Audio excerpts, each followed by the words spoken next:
என்றும் கூலி வினை தவித்தென்னாலும் மானிடருய வாழியாமே. அடுத்த எழுத்துடனே அருஞ்சொற்பொருளறியான் அமைந்த பாவில் பொருளறியான் அமைந்த பாவில் குற்றம் அகற்றி சரீர சுகம் நிலைக்க அருள் புரிவாய் ஆமஞ்சேசே.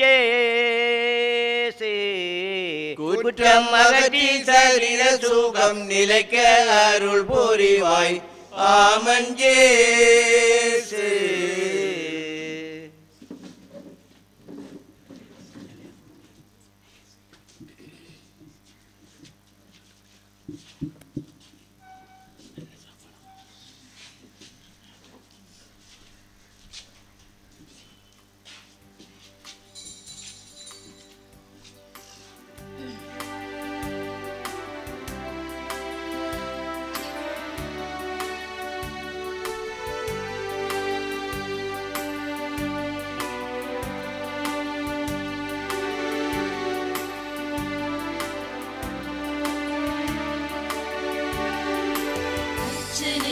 மலராக ஆலயத்தில் வருகின்றோம், ஆனந்தமாய் புகழ் கீதம் என்று பாடுவோம். அர்ச்சனை மலராக ஆலயத்தில் வருகின்றோம், ஆனந்தமாய் புகழ் கீதம் என்றும் பாடுவோம். அர்ப்பணித்து வாழ்ந்திட அன்பரும் வளர்ந்திட ஆசையோடு அருள் வேண்டி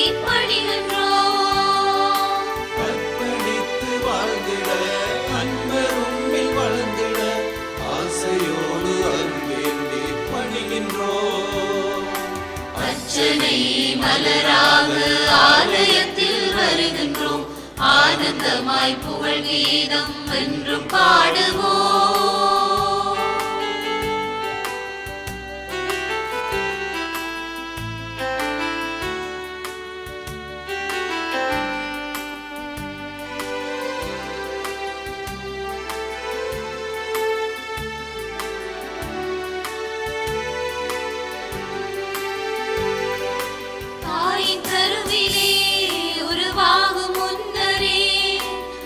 எங்களை தேர்ந்த தெய்வமே, ஆவியாயினும் பச்சை பிள்ளையாயினும் அர்ச்சித்திருக்கின்றீர், கற்பித்திருக்கின்றீர்.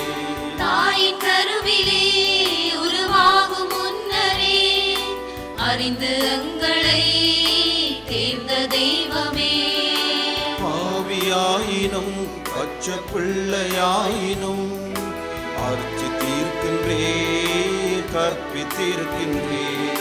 மனிதராக புனிதராக வாழ பணிக்கின்றீர், பிறரும் வாழ எங்கள் வாழ்வை கொடுக்க அழைக்கின்றீர். அஞ்சாதே என்று நம்மை காத்து வருகின்றீர். அர்ச்சனை மலராக ஆலயத்தில் வருகின்றோம், ஆனந்தமாய் புகழ் கீதம் என்று பாடுவோம்.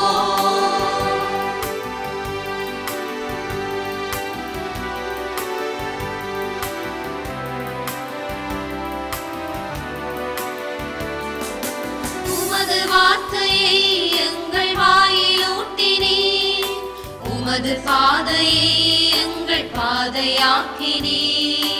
உமது மாட்சியை எம்மில் துலங்கச் செய்கின்றீர், உமது சாட்சியாய் நாங்கள் விளங்கச் செய்கின்றீர். உமது வார்த்தையை எங்கள் வாயில் ஊட்டினீர், உமது பாதையை எங்கள் பாதையாக்கினீர். உமது மாட்சியை எம்மில் துலங்கச் செய்கின்றீர், உமது சாட்சியாய் நாங்கள் விளங்கச் செய்கின்றீர். அழித்து ஒழித்து கவிழ்த்து விட்ட திட்டம் தீட்டினீர், கட்டி எழுப்ப நட்டு வைக்க எம்மை அனுப்பினீர். அஞ்சாதே என்று நம்மை காத்து வருகின்றீர். அர்ச்சனை மலராக ஆலயத்தில் வருகின்றோம், ஆனந்தமாய் புகழ் கீதம் என்று பாடுவோம்.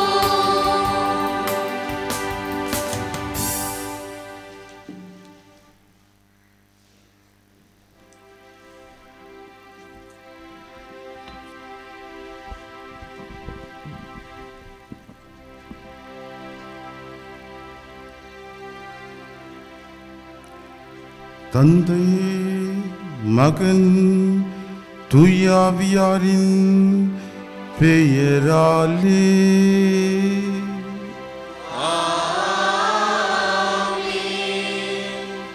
நம் ஆண்டவராகிய இயேசு கிறிஸ்துவின் அருளும் கடவுளின் அன்பும் தூய ஆவியானவரின் நட்புறவும் உங்கள் அனைவரோடும் இருப்பதாக.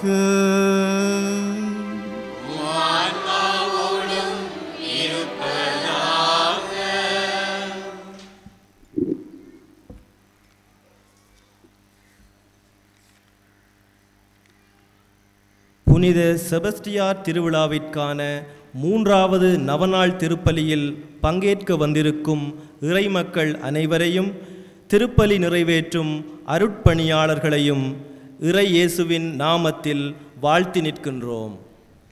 இன்றைய நாளில் தெய்வ பயமே ஞானத்தின் தொடக்கம் என்னும் கருப்பொருளுக்கமைய நாம் ஒவ்வொருவரும் தனிப்பட்ட ரீதியில் சிந்திப்பதற்கு அழைப்பு விடப்படுகின்றது. கிறிஸ்தவர்களாகிய எமது அடையாளமே ஞானம் நிறைந்த வெளிப்பாடாகும். எமது சூழலில், சமூகத்தில் கிறிஸ்தவ மக்களாகிய எமக்கான தனித்தன்மை எமது ஞானம் நிறைந்த செயற்பாடுகள் வழியாக பிறர் கண்டுணரக்கூடியதாக அமைகின்றது. இவ் ஞானம் நிறைந்த வாழ்வுக்கு அடிப்படையாக அல்லது தொடக்கமாக அமைவது தெய்வ பயமாகும். தெய்வ பயம் என்பது எமது பாவ வாழ்வை, பாவ பழக்க வழக்கத்தை, மனச்சாட்சிக்கு விரோதமான செயல்களை உடனடியாக உணரச் செய்யும் நிகழ்வாகும். எனவே தெய்வ பயம் கொண்ட வாழ்வு வாழ்வதன் மூலமாக ஞானம் நிறைந்த வாழ்வினை கொடையாக பெற இறைவரம் வேண்டி தொடரும் பலியில் இணைவோம்.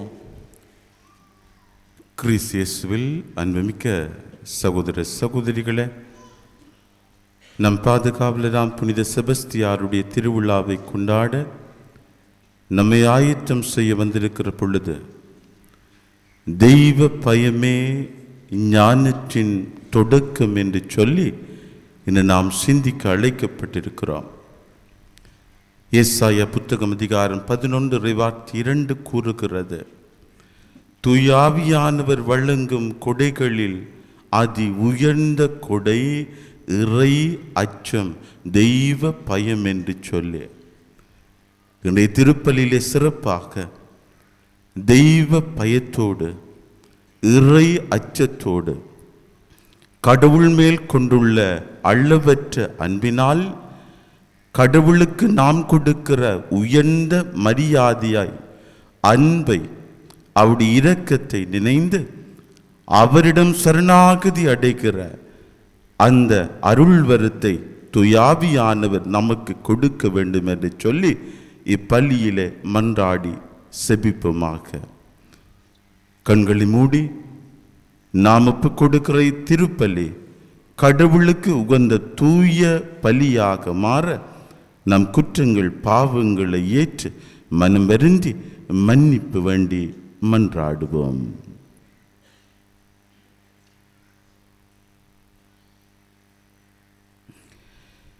எல்லாம் வல்ல இறைவனிடமும் சகோதர சகோதரிகளே உங்களிடமும் நான் பாவி என்று ஏற்றுக்கொள்ளுகின்றேன்.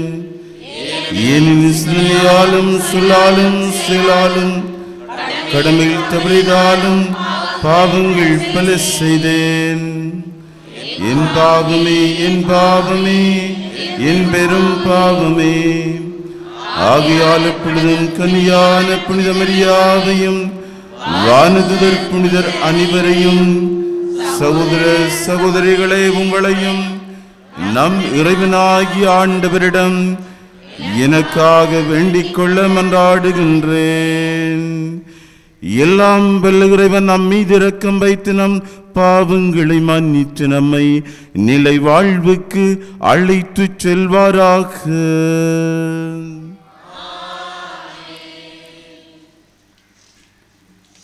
ஆண்டவரே இரக்கமாயிரும். கிறிஸ்துவே இரக்கமாயிரும். ஆண்டவரே இரக்கமாயிரும்.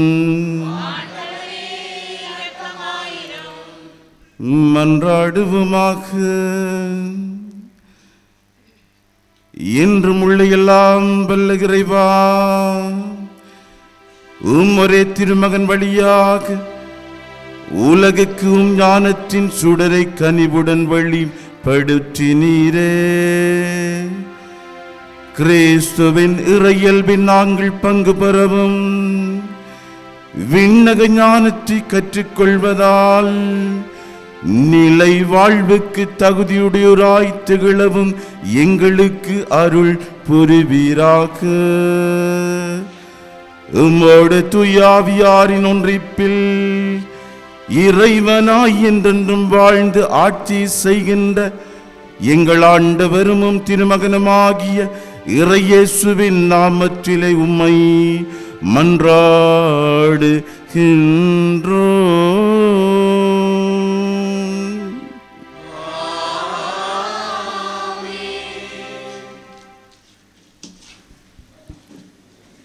நீதிமொழிகள் நூலிலிருந்து வாசகம். பிள்ளாய், நீ ஞானத்துக்கு செவிசாய்த்து மெய்யறிவில் உன் மனதை செலுத்தி என் மொழிகளை ஏற்று என் கட்டளைகளை சிந்தையில் இருத்திக்கொள். ஆம், நீ உணர்வுக்காக வேண்டுதல் செய்து மெய்யறிவுக்காக உரக்க மன்றாடு. செல்வத்தை நாடுவது போல் ஞானத்தை நாடி புதைகளுக்காக தோண்டும் ஆர்வத்தோடு அதை தேடு. அப்பொழுது ஆண்டவரிடம் கொள்ளும் அச்சம் இன்னதென்பதை உணர்ந்து கொள்வாய். கடவுளை அறிவும் அறிவை பெறுவாய். ஏனெனில் ஞானத்தை அளிப்பவர் ஆண்டவரே.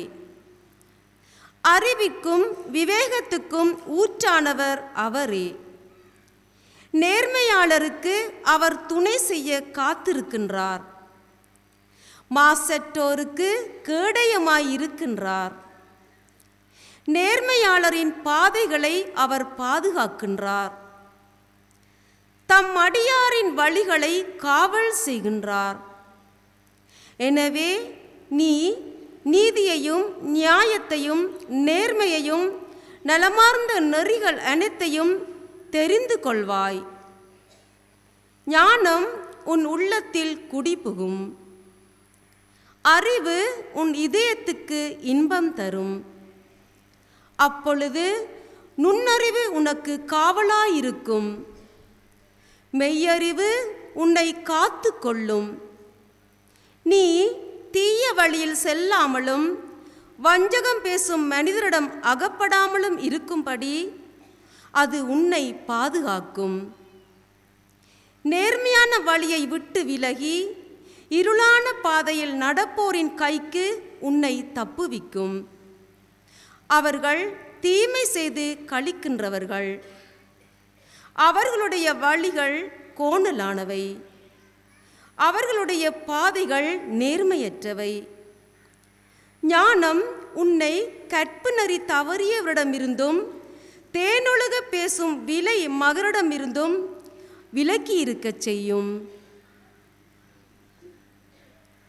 ஆண்டவரின் அருள்வாக்கு.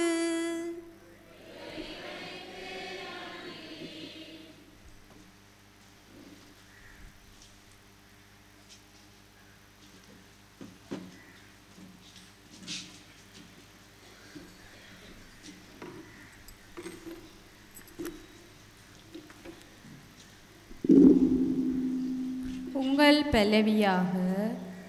ஆண்டவருக்கு அஞ்சி அவர் வழிகளில் நடப்போர் பேறு பெற்றோர். ஆண்டவருக்கு அஞ்சி அவர் வழிகளில் நடப்போர் பேறு பெற்றோர். ஆண்டவருக்கு அஞ்சி அவர் வழிகளில் நடப்போர் பேறு பெற்றோர். உள்ளத்தில் உன் துணைவியர் கனித்தரும் திராட்சை கொடி போல் இருப்பார். உண்ணும் இடத்தில் பிள்ளைகள் ஒளிவ மர கன்றுகள் போல் உம்மை சூழ்ந்திருப்பார். ஆண்டவருக்கு அஞ்சி அவர் வழிகளில் நடப்போர் பெற்றோர். ஆண்டவருக்கு அஞ்சி நடக்கும் ஆடகையர் இத்தகைய ஆசி பெற்றவராயிருப்பார். ஆண்டவர் சீயோனில் உனக்கு ஆசி வழங்குவாராக. வாழ்நாள் எல்லாம் நீர் எருசலேமே நல்வாழ்வை காணும்படி செய்வாராக. வாழ்நாள் எல்லாம் நீர் எருசலேமே நல்வாழ்வை காணும்படி செய்வாராக. ஆண்டவருக்கு அஞ்சி அவர் வழிகளில் நடப்போர் பெறு பெற்றோர். ஆண்டவருக்கு அஞ்சி அவர் வழிகளில் நடப்போர் பேறு பெற்றோர். நீரும் பிள்ளைகளின் பிள்ளைகளை காண்பீராக. இஸ்ராயலுக்கு நலம் உண்டாவதாக. இஸ்ராயலுக்கு நலம் உண்டாவதாக. ஆண்டவருக்கு அஞ்சி அவர் வழிகளில் நடப்போர் பெறு பெற்றோர். ஆண்டவருக்கு அஞ்சி அவர் வழிகளில் நடப்போர் பெறு பெற்றோர்.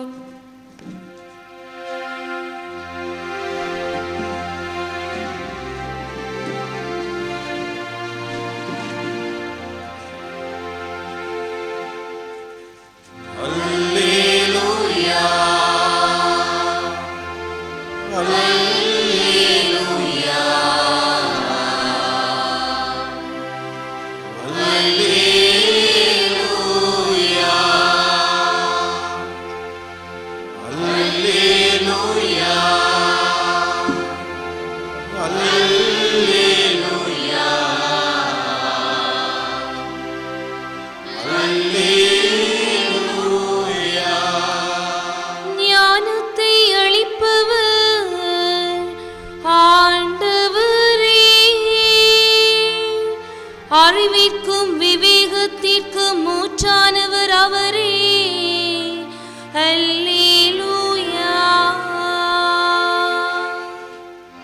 அல்லேலூயா.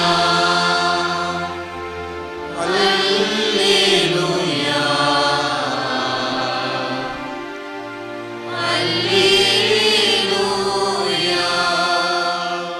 ஆண்டவர் உங்களோடு இருப்பாராக.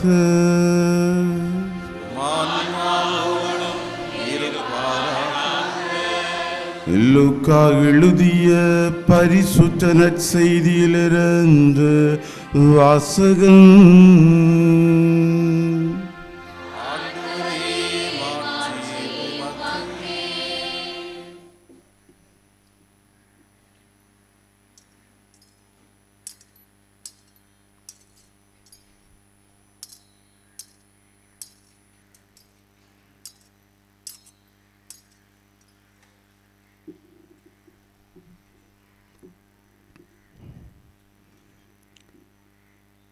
என் நண்பர்களாகி உங்களுக்கு சொல்கிறேன், உடலை கொல்வதையன்றி வேறு எதுவும் செய்ய இயலாதவர்களுக்கு அஞ்ச வேண்டாம். நீங்கள் யாருக்கு அஞ்ச வேண்டும் என நான் உங்களுக்கு எடுத்து காட்டுகிறேன். கொன்ற பின் நரகத்தில் தள்ள அதிகாரம் உள்ளவருக்கே அஞ்சுங்கள். ஆம், அவருக்கே அஞ்சுங்கள் என நான் உங்களுக்கு சொல்கிறேன். 2 காசுகளுக்கு 5 சிட்டுக்குருவிகள் விற்பதில்லையா? எனினும் அவற்றில் ஒன்றையும் கடவுள் மறப்பதில்லையே. உங்கள் தலைமுடியெல்லாம் கூட எண்ணப்பட்டிருக்கின்றன. அஞ்சாதீர்கள், சிட்டுக்குருவிகள் பலவற்றை விட நீங்கள் மேலானவர்கள் என்றார். ஆண்டவர் வழங்கும் அருள்வாக்கு.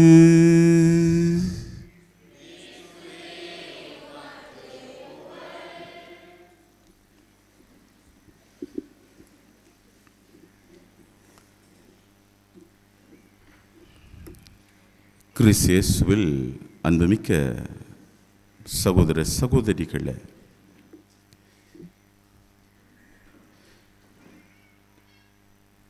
தெய்வ பயமே ஞானத்தின் தொடக்கம் என்னும் கருப்பொருளில் நாம் சிந்திக்க என்று அழைக்கப்பட்டிருக்கிறோம்.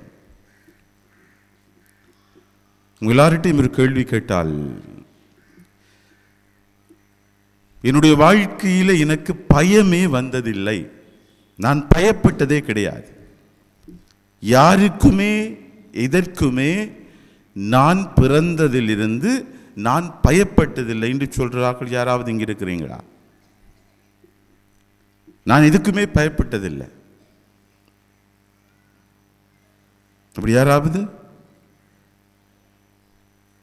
இல்லை.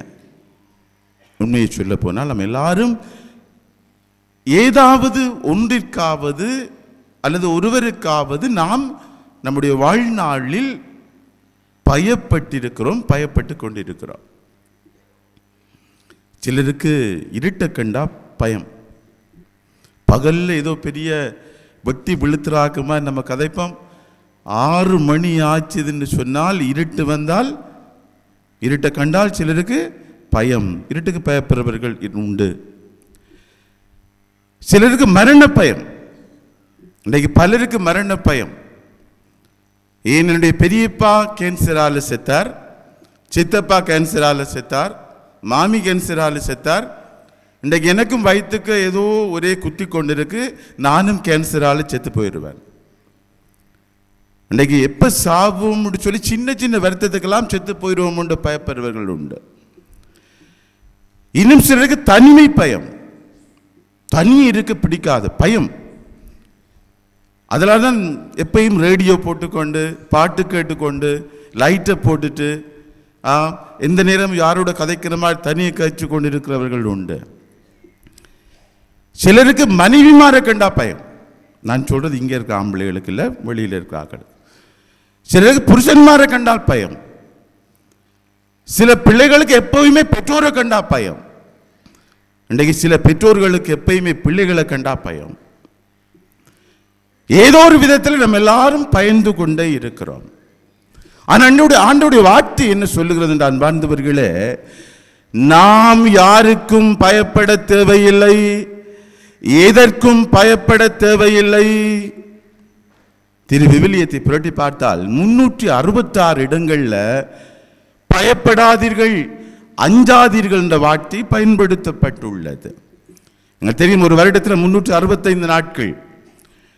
ஒரு நாள்ல ஒரு தடவை கூட கடவுள் நீ பயப்படாதே அஞ்சாதே என்று சொல்ல மறப்பதில்லை என்பதை இந்த 366 தடவைகள் ஆண்டவர் திரு விவிலியத்தில் அஞ்சாதே பயப்படாதே என்று சொல்லுவது நமக்கு ஞாபகப்படுத்துகிறது. திரு விவிலியம் பைபிள் நமக்கு சொல்லுகிறது, அப்படி நீ பயப்பட வேண்டும் என்றால், அப்படி நீ அஞ்சி நடக்க வேண்டும் என்றால், ஒரே ஒருவருக்கு மாத்திரம் அஞ்சி நட, பயப்படு. அது யாரு நீ பயப்பட வேண்டியவர்? அதனை நற்செய்தி லூக்கா நற்செய்தி அதிகாரம் 12 இறைவார்த்தை 4-5 வார்த்தைகள்ல சொல்லப்படுகிறது. உனது உடலை கொல்பவருக்கு நீ அஞ்ச வேண்டாம், பயப்படாத. உடலை கொல்றார்களுக்கு பயப்படாது. ஆனால் உன் உடலை கொன்று உன்னை எரிநரகத்தில் தள்ள வல்லவருக்கு பயப்படு.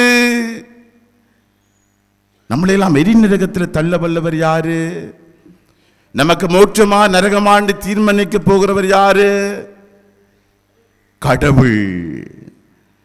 ஆகவே உடலை கொல்றவருக்கு அஞ்சாத, உடலை கொன்று அதனை எரிநரகத்தில் தள்ளவல்ல, மோட்சமா நரகமா என்று தீர்மானிக்கவல்ல கடவுளுக்கு பயப்படு. தெய்வ பயம் கொண்டு நடு என்று ஆண்டவருடைய வார்த்தை நமக்கு சொல்லுகிறது. அன்புமிக்க சகோதர சகோதரிகளை, திருவிவிலியத்தில் எங்களுக்கு தெரியும், மிகவும் பிரசித்தி பெற்ற ஒரு மனிதன் சாலமோன். அந்த சாலமோனை பற்றி 2 குறிப்பேடு, 2 அரசர்கள் நூல், 2 சாமுவேல், அந்த புத்தகங்களை வாசித்தால், அதாவது சாலமோனுடைய புகழை பற்றி நாம் அதிகமாக வாசிக்கிறோம். சாலமோன் தன்னுடைய சொந்த வார்த்தைகள் சொல்லுவார், இந்த உலகத்தில் நான் அனுபவிக்காதது எதுவும் இல்லை. என்னுடைய வாயினுடைய சுவை நரம்புகள் உச்ச அளவிற்கு நான் வாயால் உண்டு சுவைத்திருக்கிறேன் என்று சொல்லுவார். என் காதுகளில் எவ்வளவு இன்மை மிக்கவற்றை கேட்க முடியுமோ அவற்றையெல்லாம் நான் கேட்டு அனுபவித்திருக்கிறேன். என்னுடைய இதயம் அனுபவிக்காத மகிழ்ச்சி சந்தோஷம் இல்லை என்று சொல்லுவார். உங்களுக்கு தெரியும், சாலமோனுக்கு 700 மனைவிமார், 300 வைப்பாட்டிமார். சென்ற இடமெல்லாம் யாரெல்லாம் அவருடைய கண்களுக்கு பட்டார்களோ அவரெல்லாம் ஒரு திருமணம் முடித்து கூட்டி வந்தார். ஞானத்தால் நிரம்பி இருந்தார், செல்வ செழிப்பு நிரம்பி இருந்தது. அப்படியாப்பட்ட மனிதன் சாலமோன் சொல்லுகிறார், தன்னுடைய வாழ்நாளின் இறுதியில் சபியூரியாளர் புத்தகம் என்கிற ஒரு புத்தகத்தில் தன்னுடைய வாழ்க்கை பக்கத்தின் இறுதியை எழுதி வச்சிருக்கிறார். 12 அதிகாரங்கள் தான். இந்த பெண்ணாள் நாட்களுக்குள்ள ஒரு நாள் உங்களுடைய ஆன்மீக பயிற்சியாக நீங்கள் வாசிச்சு பாருங்கள். சபியூரியாளர் புத்தகம் வெறும் 12 அதிகாரம். இந்த 12வது அதிகாரம் இறைவார்த்தை 13 சாலமோன் சொல்லுவார், எல்லாத்தையும் அனுபவிச்ச மனுஷன், எல்லாம் வாழ்ந்து கழிச்ச மனுஷன் சொல்லுவார், தெய்வ பயத்தோடு இறை அச்சத்தோடு நடந்து கொள், ஏனென்றால் நான் இப்போது உணர்ந்து கொள்கிறேன் இதற்காகவே நான் படைக்கப்பட்டேன் என்று சொல்லுகிறார். ஆகவே தெய்வ பயத்தோடு நாம் நடந்து கொள்ள வேண்டும். அன்புமிக்க சகோதர சகோதரிகளை, நம்மகிட்ட தெய்வ பயம் இருக்குதா? தெய்வ பயம் நம்மகிட்ட இருக்குதா? தெய்வ பயம் என்றால் என்ன? முதலாவது, தெய்வ பயம் என்றால் என்ன? அன்பார்ந்தவர்களே, தெய்வ பயத்தை 2 விதங்களில் நாம் புரிந்து கொள்ளலாம். ஒன்று, கடவுளுக்கு பயப்படுவது. எப்படி பயப்படுவது? ஐயோ, கடவுள் என்னை கொன்று விடுவார், கடவுள் என்னை இல்லிடம் இல்லாமல் பண்ணி விடுவார், கடவுள் எனக்கு தொல்லை தரமாட்டார், கடவுள் என்னை நற்சுகத்தை தரமாட்டார், என் வாழ்வு வளம் பெறாது, கடவுளுடைய தண்டனை எனக்கு வந்து தீரும் என்று கடவுளை எப்பொழுதுமே ஒரு தண்டிப்பவராக, கொடுங்கோலராக, நம்மை வதைப்பவராக, எப்பொழுதுமே நம்மை கொன்று குவிப்பவராக, நம்மை இல்லிடமில்லாமல் அப்புறப்படுத்துகிற ஒரு கொடுங்கோலனாக கடவுளை பார்க்கிற மனநிலை தான் முதலாவது மனநிலை. தெய்வ பயம் என்பதை இன்று பலர் நாம் எண்ணிக்கொண்டிருக்கிறோம். பூசைக்கு போகாட்டி ஐயோ கடவுள் எனக்கு வருத்தத்தை தந்துடுவார், ஐயோ கிடைக்கிறதுல காணிக்கை உண்டியல்ல போடாட்டி எனக்கு தொழில் நடக்காது, இந்த ஆன்மீக காரியங்கள் இந்த பொது பணிகளுக்கு போக விருப்பமில்லை தான் போவன், போகாட்டி என்ன நடக்கும் சொன்னால் எனக்கு இதெல்லாம் நடக்காது என்ற ஒரு, அதாவது கடவுளை தண்டனைக்காரராய் தண்டிப்பவராய் பார்க்கிற ஒரு அச்ச மனநிலை கடவுளை குறித்து. அன்பார்ந்தவர்களே, உங்களுக்கு தெரியும், இப்ப வர்றது குறைவு. இப்ப போன்ல தான் 1-2 வந்தது, அண்மையில் எனக்கும் வந்தது. அதாவது முதலாம் துண்டு பிரசுரங்கள் வரும். எப்படி? இதெல்லாம் நீங்கள் செய்தால் கடவுளுடைய ஆசீர்வாதத்தை பெறுவீர்கள். ஒரு 1000 துண்டு அதாவது பேப்பர்ஸ் அல்லது ஒரு 5000 துண்டுகள் அடிச்சு எல்லாரும் கொடுங்க. அப்படி இதை கொடுக்காம கிழிச்சு போட்டீங்கன்னு சொன்னா என்ன நடக்கும்னு சொன்னால் வாந்தி எடுத்து செத்து போவீங்க, அல்லது ஆக்சிடென்ட் வந்து செத்து போவீங்க. பார்த்துருப்பீங்க, பிராக்கெட்டுக்கு எழுதி இருக்கும். இப்போ எல்லாம் போன்ல எல்லாம் போடுறது உண்டு. இது எதை குறிக்கிறது? நம்ம சில பேர் இதெல்லாம் நடக்காதுன்னு யோசிப்போம். அப்படி யோசிக்கும் போதே மனதில் ஒரு பயம் வந்துடும், நடந்துருமோ, வாந்தி எடுக்க விருப்பம் இருக்காது, சாப்பாடு செமிக்காம இருக்கும். அன்றைக்கு தான் யோசிப்போம், நான் இன்றைக்கு கிழிச்சு போடுதால தூக்கி போடுதால இன்றைக்கு திடீரென வாந்தி வருகிற, செத்து போயிட போறன், கடவுள் தண்டிக்க தொடங்கிட்டார். அண்மையில் நான் ஒரு பிரசங்கத்துக்கு போயிருந்த பொழுது ஒரு அம்மா என்னிடம் சொன்ன, ஃபாதர், ஒரு பங்கு தந்த ஃபாதர் எப்பயுமே சாபம் போடுறார். என்ன சாபம் என்றால், நீங்க அந்த தாபரிப்பு காசு செலுத்தாட்டி உங்களுக்கு தொழில் நடக்காது. உங்க தொழில், அந்த தாபரிப்பு காசு கட்டாத குடும்பங்கள்லாம் அப்படியே நீங்க வறுமையிலே வாழ்ந்து செத்து போக போகிறீர்கள். ஒரு கட்டத்தில் வானத்திலிருந்து கடவுள் கந்தக மழையை பொழிந்து உங்களை அழித்து விடுவார் என்று சொல்லி சாபஞ்சாபமா போடுறாரு ஃபாதர். நானும் ஒரு துறவிகள் குருக்கள் இருக்கிறார்கள். பல தடவைகளில் நாங்கள் கடவுளை சபிப்பவராக, தண்டிப்பவராக, கடவுள் எப்பொழுதுமே நம்மை வதைத்து தன் பக்கம் கொண்டு வருகிறவராக, கடவுள் குறித்து ஒரு அச்சத்தை, அதாவது தண்டனைக்காரருக்குரிய அச்சத்தை நாம் கொடுப்பது உண்டு. இது இறை அச்சம் அல்ல, இது தெய்வ பயம் அல்ல. திரு விவிலியம் பேசுகிற தெய்வ பயம் இது அல்ல. அன்பார்ந்தவர்களே, இந்த மனநிலையோடு நாம் கடவுளை அணுக முடியாது. அப்படி அணுகக்கூடாது என்பதுதான் 73 புத்தகங்களும் நமக்கு சொல்லி வைக்கிறது. அப்படின்னால் தெய்வ பயம் என்றால் என்ன? கடவுள் மேல் நாம் கொண்டுள்ள அதி உயர்ந்த அன்பினால், கடவுள் நம்மேல் கொண்டுள்ள அதி உயர்ந்த விலை மதிக்க முடியாத அன்பை நினைத்தவர்களாய், கடவுளுடைய இரக்கத்தை, கனிவை, மன்னிப்பை எண்ணியவர்களாக நாம் கடவுள் மேல் கொண்டுள்ள வார்த்தையில் வடிக்க முடியாத அதி உயர்ந்த உச்சமான மரியாதையும் அன்பும் கனிவும் தான் ரெவரன்ஷியல் ஃபியர் என்று சொல்லுவார்கள். தெய்வ பயம் அன்பார்ந்தவர்களே, தான் தெய்வ பயம். நீங்க இருக்கிற அதிகமான ஆண்கள் புனித சவேரியார் ஆண்கள் கல்லூரியில் படித்தவர்கள், பெண்கள் கல்லூரியில் படித்தவர்கள். புனித சவேரியார் ஆண்கள் கல்லூரியில் படித்த இந்த மாணவர்களில் ஒருவர் உதாரணமாக மன்னார் மாவட்டத்தில் ஒரு உயர்ந்த ஒரு பதவிக்கு, மிக மிக உயர்ந்த ஒரு பதவிக்கு வந்துவிட்டார். அவருக்கு படித்த ஒரு அருட்சகோதரர் வயது முதிர்ந்தவராக இருக்கிறவரை பார்ப்பதற்காக அருட்சகோதர இல்லத்துக்கு போகிறார் என்று வைத்துக் கொள்வார். போகிறார், அந்த அருட்சகோதரர் வருகிறார். வந்து இவரை பார்க்கிற பொழுது அடையாளம் காணவில்லை. இந்த மாணவன் சொல்லுகிறான், அருட்சகோதரர் பிரதர், என்னை உங்களுக்கு தெரியாதா? நான் தான், அவருடைய பேர் அருள் என்று வைத்து, அருள், இன்றைக்கு இத்தனை ஆண்டுகளுக்கு முன்பதாக உங்களுடைய ஹாஸ்டலில் படித்தேன், நீங்கள் எனக்கு பாடம் சொல்லி தந்தீர்கள். நான் ஒரு வறிய குடும்பத்தில் பிறந்து, கிராமத்தில் பிறந்த என்னை அங்கிருந்து கொண்டு வந்து ஹாஸ்டலில் வைத்து ஒவ்வொரு நாளும் பாடம் சொல்லி உணவூட்டி படிப்பித்து இந்த கொள்ளிச்சில் படிப்பிச்சு இன்றைக்கு நான் இவ்வளவு உயர்ந்த நிலையில் இருக்கிற காரணம் நீங்க போட்ட பிச்சை, இந்த பதவி நீங்க போட்ட பிச்சை, உங்களால தான் இன்றைக்கு நான் இவ்வளவு உயர்ந்திருக்கிறேன் என்று சொல்லி அந்த மாணவன் கண்ணீர் மல்க நன்றி உணர்வோடு அப்படியே அருட்சகோதரர் சொல்லுகிறார், தரி தம்பி நீ கதிரையில் இரு. அப்ப அவர் சொல்ல, இல்லை இல்லை பிரதர், நான் நின்று பேசுகிறேன். இல்லை தம்பி இரு. இல்லை பிரதர், உங்களுக்கு முன்னுக்கு நிற்கிறதுக்கு நான் தகுதி இல்லை, நான் நின்றே பேசுகிறேன். நீங்கள் தெரியும், உயர்ந்த பதவியில் இருக்கிறவர் வருகிற போது கார்டு எல்லாம் வருவார்கள், அவர்களுக்கு பாதுகாவல் வருவார்கள். அவர்களிடம் நிற்கிறார்கள், இவரும் நிற்கிறார், இருந்த பாடில்லை. ஒருவேளை அருட்சகோதரர் சொன்னதை கேட்டு கடைசியாக அவர் கதிரையில் இருக்கையில் நிலத்தில் அமர்ந்து கொள்ளுகிறார். அமர்ந்து கொண்டு அவரோடு அந்த வயது முந்த அடுத்த சகோதரோடு பேசி கொண்டிருக்கிறார். பிறகு போகிற நேரத்தில் எழும்பி முழந்தாள் படியிட்டு அவருடைய பாதத்தில் விழுந்து பாதத்தை தொட்டு கும்பிட்டுட்டு அவரிடம் ஆசீர் பெற்று செல்லுகிறார். இது எதை குறிக்கிறது?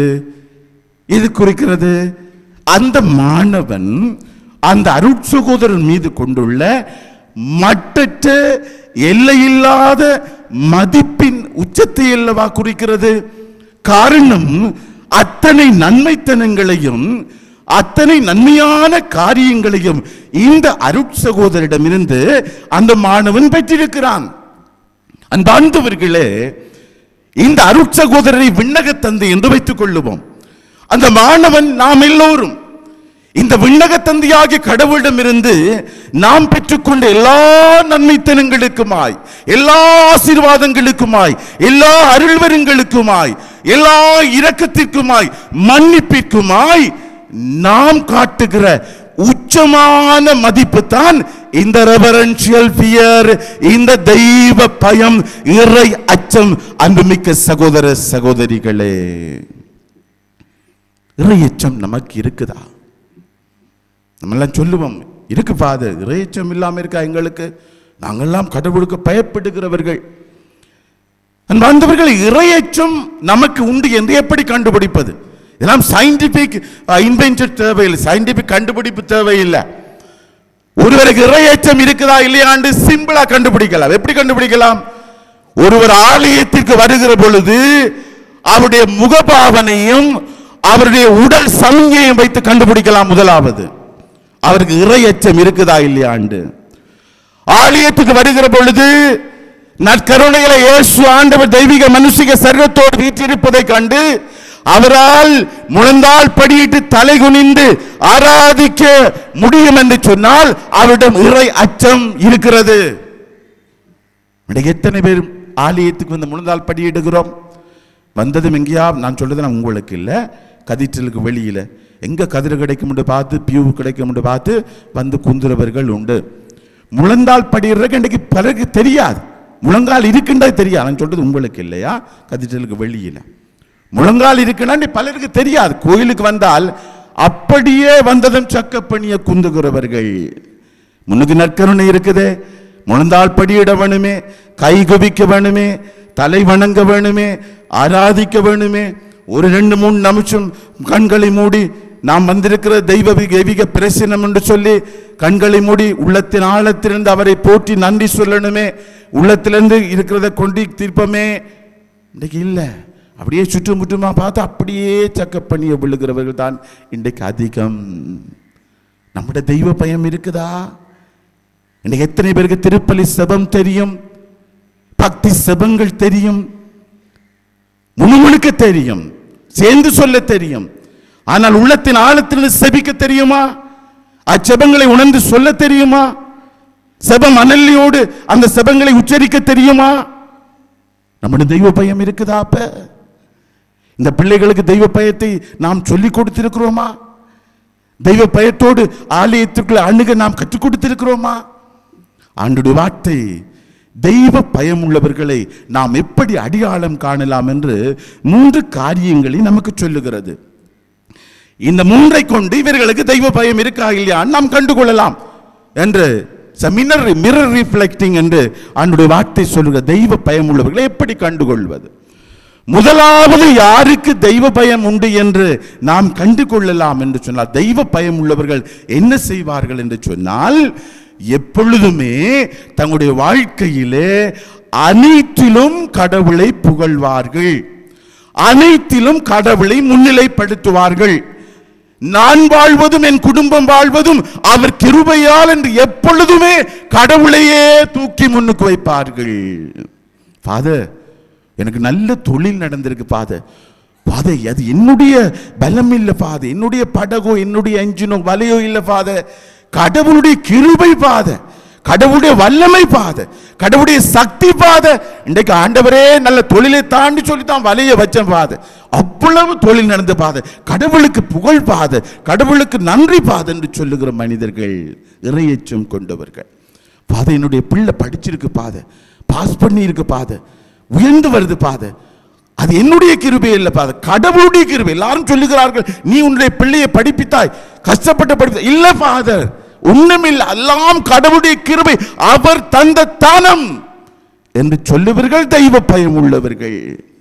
ஃபாதர், காசு இருக்கு ஃபாதர், பதவி இருக்கு, பட்டம் இருக்கு, படிப்பு இருக்கு, ஐயோ அதெல்லாம் என்னுடைய பலம் சக்தி ஞானம் இல்லை ஃபாதர், நத்திங், நான் ஒன்றும் இல்லை, அதெல்லாம் கடவுள் கொடுத்தது, கடவுளுடைய கிருபை, கடவுளுடைய இரக்கம், கடவுளுடைய வல்லமை என்று சொல்லுகிறவர்களிடம் தெய்வ பயம் உண்டு. அன்புமிக்க சகோதர சகோதரிகளே, யாரெல்லாம் நான் உழைத்தது, நான் சேர்த்து வைத்திருக்கிறது, என்னுடைய பதவி, என்னுடைய பணம், என்னுடைய பட்டம், என்னால் தான் இது நடந்தது, நான் இல்லாவிட்டால் இது நடக்காது என்று சொல்லுகிறார்களோ, நான் எனது என்னுடையது என்று முன்னிலைப்படுத்துகிறார்களோ, கடவுளை முன்னிலைப்படுத்த தவறுகிறார்களோ, அது குருப்பிரசாதிகளாயிருக்கலாம், பொதுநிலையிலா இருக்கலாம், யாராக இருந்தாலும் அவர்கள் தெய்வ பயமற்றவர்கள் என்பார்ந்தவர்களே. அன்னை மரியாளிடம் நிறைய தெய்வ பயம் இருந்தது. ஆகவே அன்னை மரியாள் பாடுகிறாள். அன்னை மரியாளுடைய பாடலிலே, வல்லவராம் கடவுள் எனக்கு அரும்பெரும் செயல்கள் பல செய்துள்ளார். நான் செய்த காரியம் இல்ல, ஆண்டவர் செய்த காரியம். அந்த வல்லவர் தான் என்னுடைய வாழ்க்கையில் அரும்பெரும் செயல்கள் செய்துள்ளார் என்று அன்னை மரியாள் பாடுகிறாள் அல்லவா? இன்றைக்கு நம்மால் அப்படி சொல்ல முடியுமா? அப்படி சொல்ல முடிந்தால் உள்ளத்தின் ஆழத்தில் இருந்து நமக்கு தெய்வ பயம் உண்டு அன்பார்ந்தவர்களே. ஆபிரகாமை பாருங்கள். ஆபிரகாமுக்கு 100 வயது நடக்கும் பொழுதுதான் ஆண்டவர் கொடுத்த வாக்குறுதி நிறைவேறுகிறது. ஈசாக் பிறக்கிறான். ஆபிரகாமுடைய வார்த்தைகளை நீங்கள் தொடக்க நூல் புத்தகத்தில் பார்த்தீங்கன்றால் ஆபிரகாம் அடிக்கடி சொல்லுவார், ஆண்டவரே, தூசிக்கும் சாம்பலுக்கும் சமமான நான் உம்முன் நின்று எப்படி பேச முடியும் என்று கேட்பார். தெய்வ பயம், இறையச்சம், ரெவரன்ஷியல் ஃபியர். அப்படியாப்பட்ட மனிதனிடம் ஆண்டவர் சொல்லுவார், 100வது வயதுல குழந்தையை கொண்டு பள்ளிக்கூடம் என்று சொல்லுகிற பொழுது மறு பேச்சு கேட்காமல் அப்படியே எடுத்துட்டு போய் விறகு கிட்டைக்கு மேல் குழந்தையை வச்சு வெட்டுறது கத்தியோங்கிற பொழுது ஆண்டவருடைய தூதர் நிறுத்துவார். ஏன் ஆபிரகாம் இப்படி செய்தார்? மறுவார்த்தை பேசவில்லை. இறையச்சம் ஆபிரகாமுக்கு தெரியும். கடவுள் கொடுத்தார், கடவுள் கேட்கிறார்.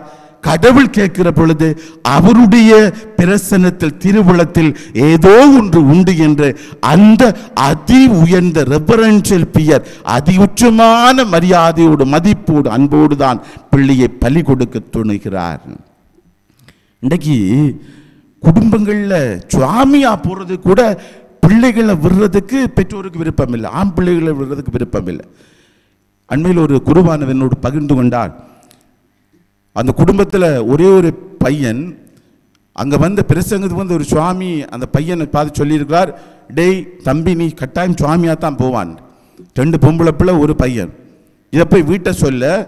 அதிலிருந்து பூசைக்கு வந்தால் 2 பொம்பளை பிள்ளைகளும் தாயும் தப்பன்னு வருவாருங்களாம். சுவாமியை பார்க்குற பையனை கூட்டிகிட்டு வர மாட்டாங்களாம். ஏன்? தப்பித்தவரி அடுத்த சுவாமி சொல்லிட போறார், நீ சுவாமியா போவான்னு சொல்லி.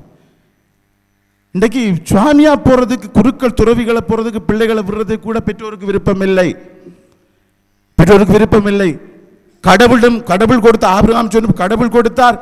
தெய்வ பயத்தோடு, அதிக மரியாதையோடு கடவுளுக்கு சொந்தம் என்று சொல்லி கையளிக்கிறதுக்கு, விட்டு கொடுக்கிறதுக்கு விருப்பம் இல்லை. என்ற குடும்பங்கள் அநேகம் பேருக்கு அன்பார்ந்தவர்களே, இது எதை குறிக்கிறது? தெய்வ பயம் அருகி வருகிறது. தெய்வ பயம் கூடியிருக்கிறது. என்ன தெய்வ பயம்? நான் சொன்ன தெய்வத்தை, முதலாவது தெய்வ பயம், கொல்லுவார், தண்டிப்பார், உள்ளிடம் இல்லாமல் பண்ணுவார், தொழிலை தர மாட்டார், சுகத்தை தர மாட்டார், நன்மையை தர மாட்டார், கொடுங்கோலர் கடவுள், போய்த்தான் ஆக வேண்டும். அது இருக்குது எல்லாரிடமும். ஆனால் அதிகந்த அன்பு, அதிகந்த இரக்கம், அதிகந்த மன்னிப்பால் எழுகிற உள்ளத்தின் ஆழத்தின் வருகிற அதி உச்சமான மரியாதையும் நாம் காட்டுகிற பதிலன்பும், அந்த தெய்வ பயம் என்கிற திருவிவிலியம் கூறுகிற தெய்வ பயம் இன்று அருகி வருகிறது என்பார்ந்தவர்களே. இரண்டாவது, எப்படி நமக்கு தெய்வ பயம் உண்டு என்று நாம் கண்டுகொள்ளலாம் என்றால், தெய்வ பயம் உள்ளவர்கள் எப்பொழுதும் கடவுளிடம் சரணாகதி அடைவார்கள். They always surrender to God. எப்பொழுதும் கடவுளிடம் சரணாகதி அடைவார். அனைத்திலும் கடவுளிடம் சரணாகதி அடைவார்கள். தொழிலுக்கு போகும்போது, ஆண்டவரே நான் தொழிலுக்கு போகிறேன் சொல்லித்தான் போவார்கள். சமைக்க போனாலும், ஆண்டவர் நாம் சமைக்க போகிறோம். பாடசாலை போனால் பிள்ளைகளுக்கு ஆண்டவரிடம் சொல்லிவிட்டு போ என்று சொல்லுவார்கள். வெளியில போகும்போது, வரும்போது என்ன செய்தாலும் ஆண்டவரிடம் தங்களை ஒப்பு கொடுத்து சரணாகதி அடைவார்கள். இன்னைக்கு இந்த மாடர்ன் சைக்காலஜி, நவீன உளவியல் எதை கற்றுக் கொடுக்கிறது என்றால், உன்னால் முடியும், உன்னால் எல்லாம் கூடும், உன்னால் ஆகாதது எதுவும் இல்லை, நீ நினைத்தால் எதையும் சாதிக்கலாம். நல்ல காரியம்தான். ஆனால் ஆன்மீகம் எதை சொல்லுகிறது? கடவுளை பிரிந்து உன்னால் எதுவும் செய்ய முடியாது. கடவுள் இல்லாமல் உன்னால் எதையும் செய்ய முடியாது. ஆண்டவராகிய கடவுள் உன்னை காக்கவில்லை என்றால், நீ கண் விழித்து காத்திருந்து உழைப்பது, சேர்த்து வைப்பது, படிப்பது எல்லாம் வீணிலும் வீண். இது ஸ்பிரிச்சுவாலிட்டி சொல்லுகிற காரியம். ஆனால் உளவியல் என்ன சொல்கிறது? உன்னால் ஆகாதது எதுவும் இல்லை, உன்னால் முடியாத எதுவும் இல்லை. நீ நினைத்தால் இந்த உலகத்தை கூட புரட்டி பார்க்கலாம். இந்த தத்துவத்தை தானே இன்றைக்கு நம் பிள்ளைகளுக்கு கற்றுக் கொடுக்கிறோம். இந்த தத்துவத்தை பிள்ளைகள் கற்றுக் கொடுக்கிற பொழுது பிள்ளைகள் எப்படி பழகுகிறார்கள்? கடவுள் தேவையில்லை, செபம் தேவையில்லை, மறைக்கல்வி தேவையில்லை, உறுதி பூசல் தேவையில்லை, முதன்மை தேவையில்லை, ஒப்புரவரை சாதனம் தேவையில்லை, தெய்வ பயம் தேவையில்லை. ஏனென்றால் எங்களுடைய கல்வியும் நாங்கள் போகிற வருகிற இடமும் எங்களுடைய காதுகள் ஒலிப்பது உன்னால் எல்லாம் கூடும், நீ நினைத்தால் உலகத்தை புரட்டி பார்க்கலாம். நம்முடைய பிள்ளைகளுக்கு தான் சொல்லிக் கொடுக்கிறோம் அன்பார்ந்தவர்களே. சீராக்கின் ஞானநூல் அதிகாரம் 2:3 சொல்லுகிறது, ஆண்டவரை சிக்கென பற்றிக்கொள், உன் வாழ்நாளில் நீ வளம் பெறுவாய். இதை நம்முடைய வீடுகள் இன்றைய பிள்ளைக்கு சொல்லிக் கொடுக்கிறோமா? என் மகனே மகளே, ஆண்டவரை சிக்கென பற்றிக்கொள். நீ படித்தால் ஒரு கையில் ஆண்டவரும் மறுகையில் படிப்பும் இருக்கட்டும். வெளியில் போகும்போது ஆண்டவரை சிக்கென பிடித்து செல். நீ என்ன காரியம் செய்தாலும் ஆண்டவரை பிடித்து கொண்ட காரியத்தை செய். ஆண்டவர் இல்லாமல் அணுவும் அசையாது, ஆண்டவர் இல்லாமல் எந்த காரியமும் சித்திக்காது, ஆண்டவர் இல்லாமல் எந்த காரியம் வலிமை அடையாது, ஆண்டவர் இல்லாமல் எந்த காலமும் நிலையாது. பிறந்ததிலிருந்து இறக்கும் வரை உங்கள் பிள்ளைகளுக்கு சொல்லிக் கொடுக்கிறீர்களா? இல்லையே. உறுதி பூசல் வேணா, முதன்மை வேணாம் தானே வகுப்புக்கு அனுப்புறோம். ஞாயிற்றுக்கிழமை திருப்பலியை விட முக்கியம் நமக்கு வகுப்புகளாக போய்விட்டதே, மேலதிக வகுப்புகளாக போய்விட்டதே.